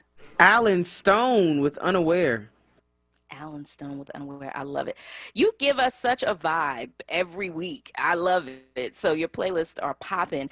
Off mic, we're going to get back to the subject, but off mic, I was sharing with Amina and Cash, my special guests today, that Bruno Mars and Anderson .Paak have formed a new group. They have a new album, and it's their pairing is called Silk Sonic. The album that they recorded during COVID has a special guest appearance from Bootsy Collins. So look forward to that. I think it'll be available, at least the first song, I think is going to be available next week. So you may hear us talk about that. If you're Bruno Mars or Anderson .Paak or Bootsy Collins fans, you'll find out more about that project coming up. But right now, it is all about Amina Robinson and Cash Goins. Amina, you mentioned a few moments ago, and I only have 5 minutes left, so I'm going to kind of speed it up so I can hear your answer. You mentioned that you were fortunate enough to work during the pandemic. What were some of the things, the projects that you worked on? So the first thing that I did coming out of the pandemic was a virtual stage reading of Alice Childress's Trouble in Mind with PAC in Philly. And that was really great. The proceeds from that production went to VLM Philly. So I was really proud of that project. And then I hadn't acted in so many years, but I booked a recurring role on the series For Life on ABC. And so I've been playing, the last episode of the season just aired on Wednesday. So I was in the last 4 episodes playing Elaine Josiah. And interestingly enough, I was playing the wife of someone who was killed by a police officer. And so that's like a recurring theme in my work as well. And I'm always fortunate when it works out that I get to work on projects that have social justice themes. Fantastic. Thank you for sharing that. Really quickly, Cash, you once said to me that you wanted to follow in the footsteps of someone that you really, really love, whose work you love, August Wilson, and you wanted to write a 10-play cycle but set in Philadelphia. Are you still on track to do that? Can we expect that from you? The first piece of that, I'll be inspired by August Wilson for the rest of my breaths here, because he's just amazing. And for him to leave us with that much of a gift of humanity and of arts and of Blackness, he sets a bar that's probably immeasurable. So as somebody who would definitely love to strive for something that great, I would say yes. I don't think that, like his Pittsburgh cycle going straight 1 through 10, all of them except 1 being about the Hill District, I don't know if that would be it, but I do think that all of my work will continue to have some sort of a connection. Most of the people who are just meeting me would connect 5 to 10 about the prison industrial complex with 74 seconds. And in their own way, because they're talking about 2 aspects of justice, they are connected. But those of us who've been with me for a long time, and people like yourself who have worked on it, know that 5 to 10 is directly connected to 6 degrees because of Rome's journey, and that has nothing to do with social justice in this way. So with that being said, I think that my work, because it's coming out of me, and because it's about Black folk, and because I'm from Philly, in some ways that will always be weaved in, but who knows what the actual topics will be and how they tend to connect together. Okay, I love it. We only have a few minutes left, so please let everybody know how they can listen to the radio play of 74 Seconds to Judgment. Yeah, so the streaming dates are from March 15th through March 28th. And in order to get the codes that are 1 per household, you will go to ardentheater.org and you would click on the buy tickets link. And that's where you'll have all the information. At some point before your show, the email with your code gets sent to you and the instructions for accessing. Fantastic. And finally, before we leave, what inspires you to keep pushing, keep creating? 60 seconds, Amina. 60 seconds, keep creating. I think it's just a force inside of me. I don't, it's really hard to describe. I think I was born with it. And I think as long as I honor it, I will always keep creating in some way. What the creation is evolves, over time. But I think that it's just something that's just inside of me. It's just there. I want to make things. It's what I want to do. I feel like it's what I'm here to do, to make things. Awesome. Hard 60 seconds for you, Cash. Same thing. It's what I have to do. It's inside of me, and over time, it's all around me as well. My youngest son is creating music. The one above him went from singing to starting to dabble in acting, and I looked up and all of a sudden he's a model. My oldest son, he's just launched his own podcast and he's investing in that. Tiffany has become this creative yoga person with the images and with the different ways that she teaches it, and she writes doodles and poetry, and so I'm just surrounded by creativity, which helps me to know that I'm appropriately placed, and then I feel free to let what's in me continue to come out. I love it. I thank you both so much for joining me today. I wish you all the best with the radio version of 74 Seconds to Judgment. Much love going out to all my guests today, especially to Miss Kayla J for being a super producer. Please stay tuned. Brother Shamari is next. Have a peaceful, positive, and productive week. I will catch you next time. Bye-bye.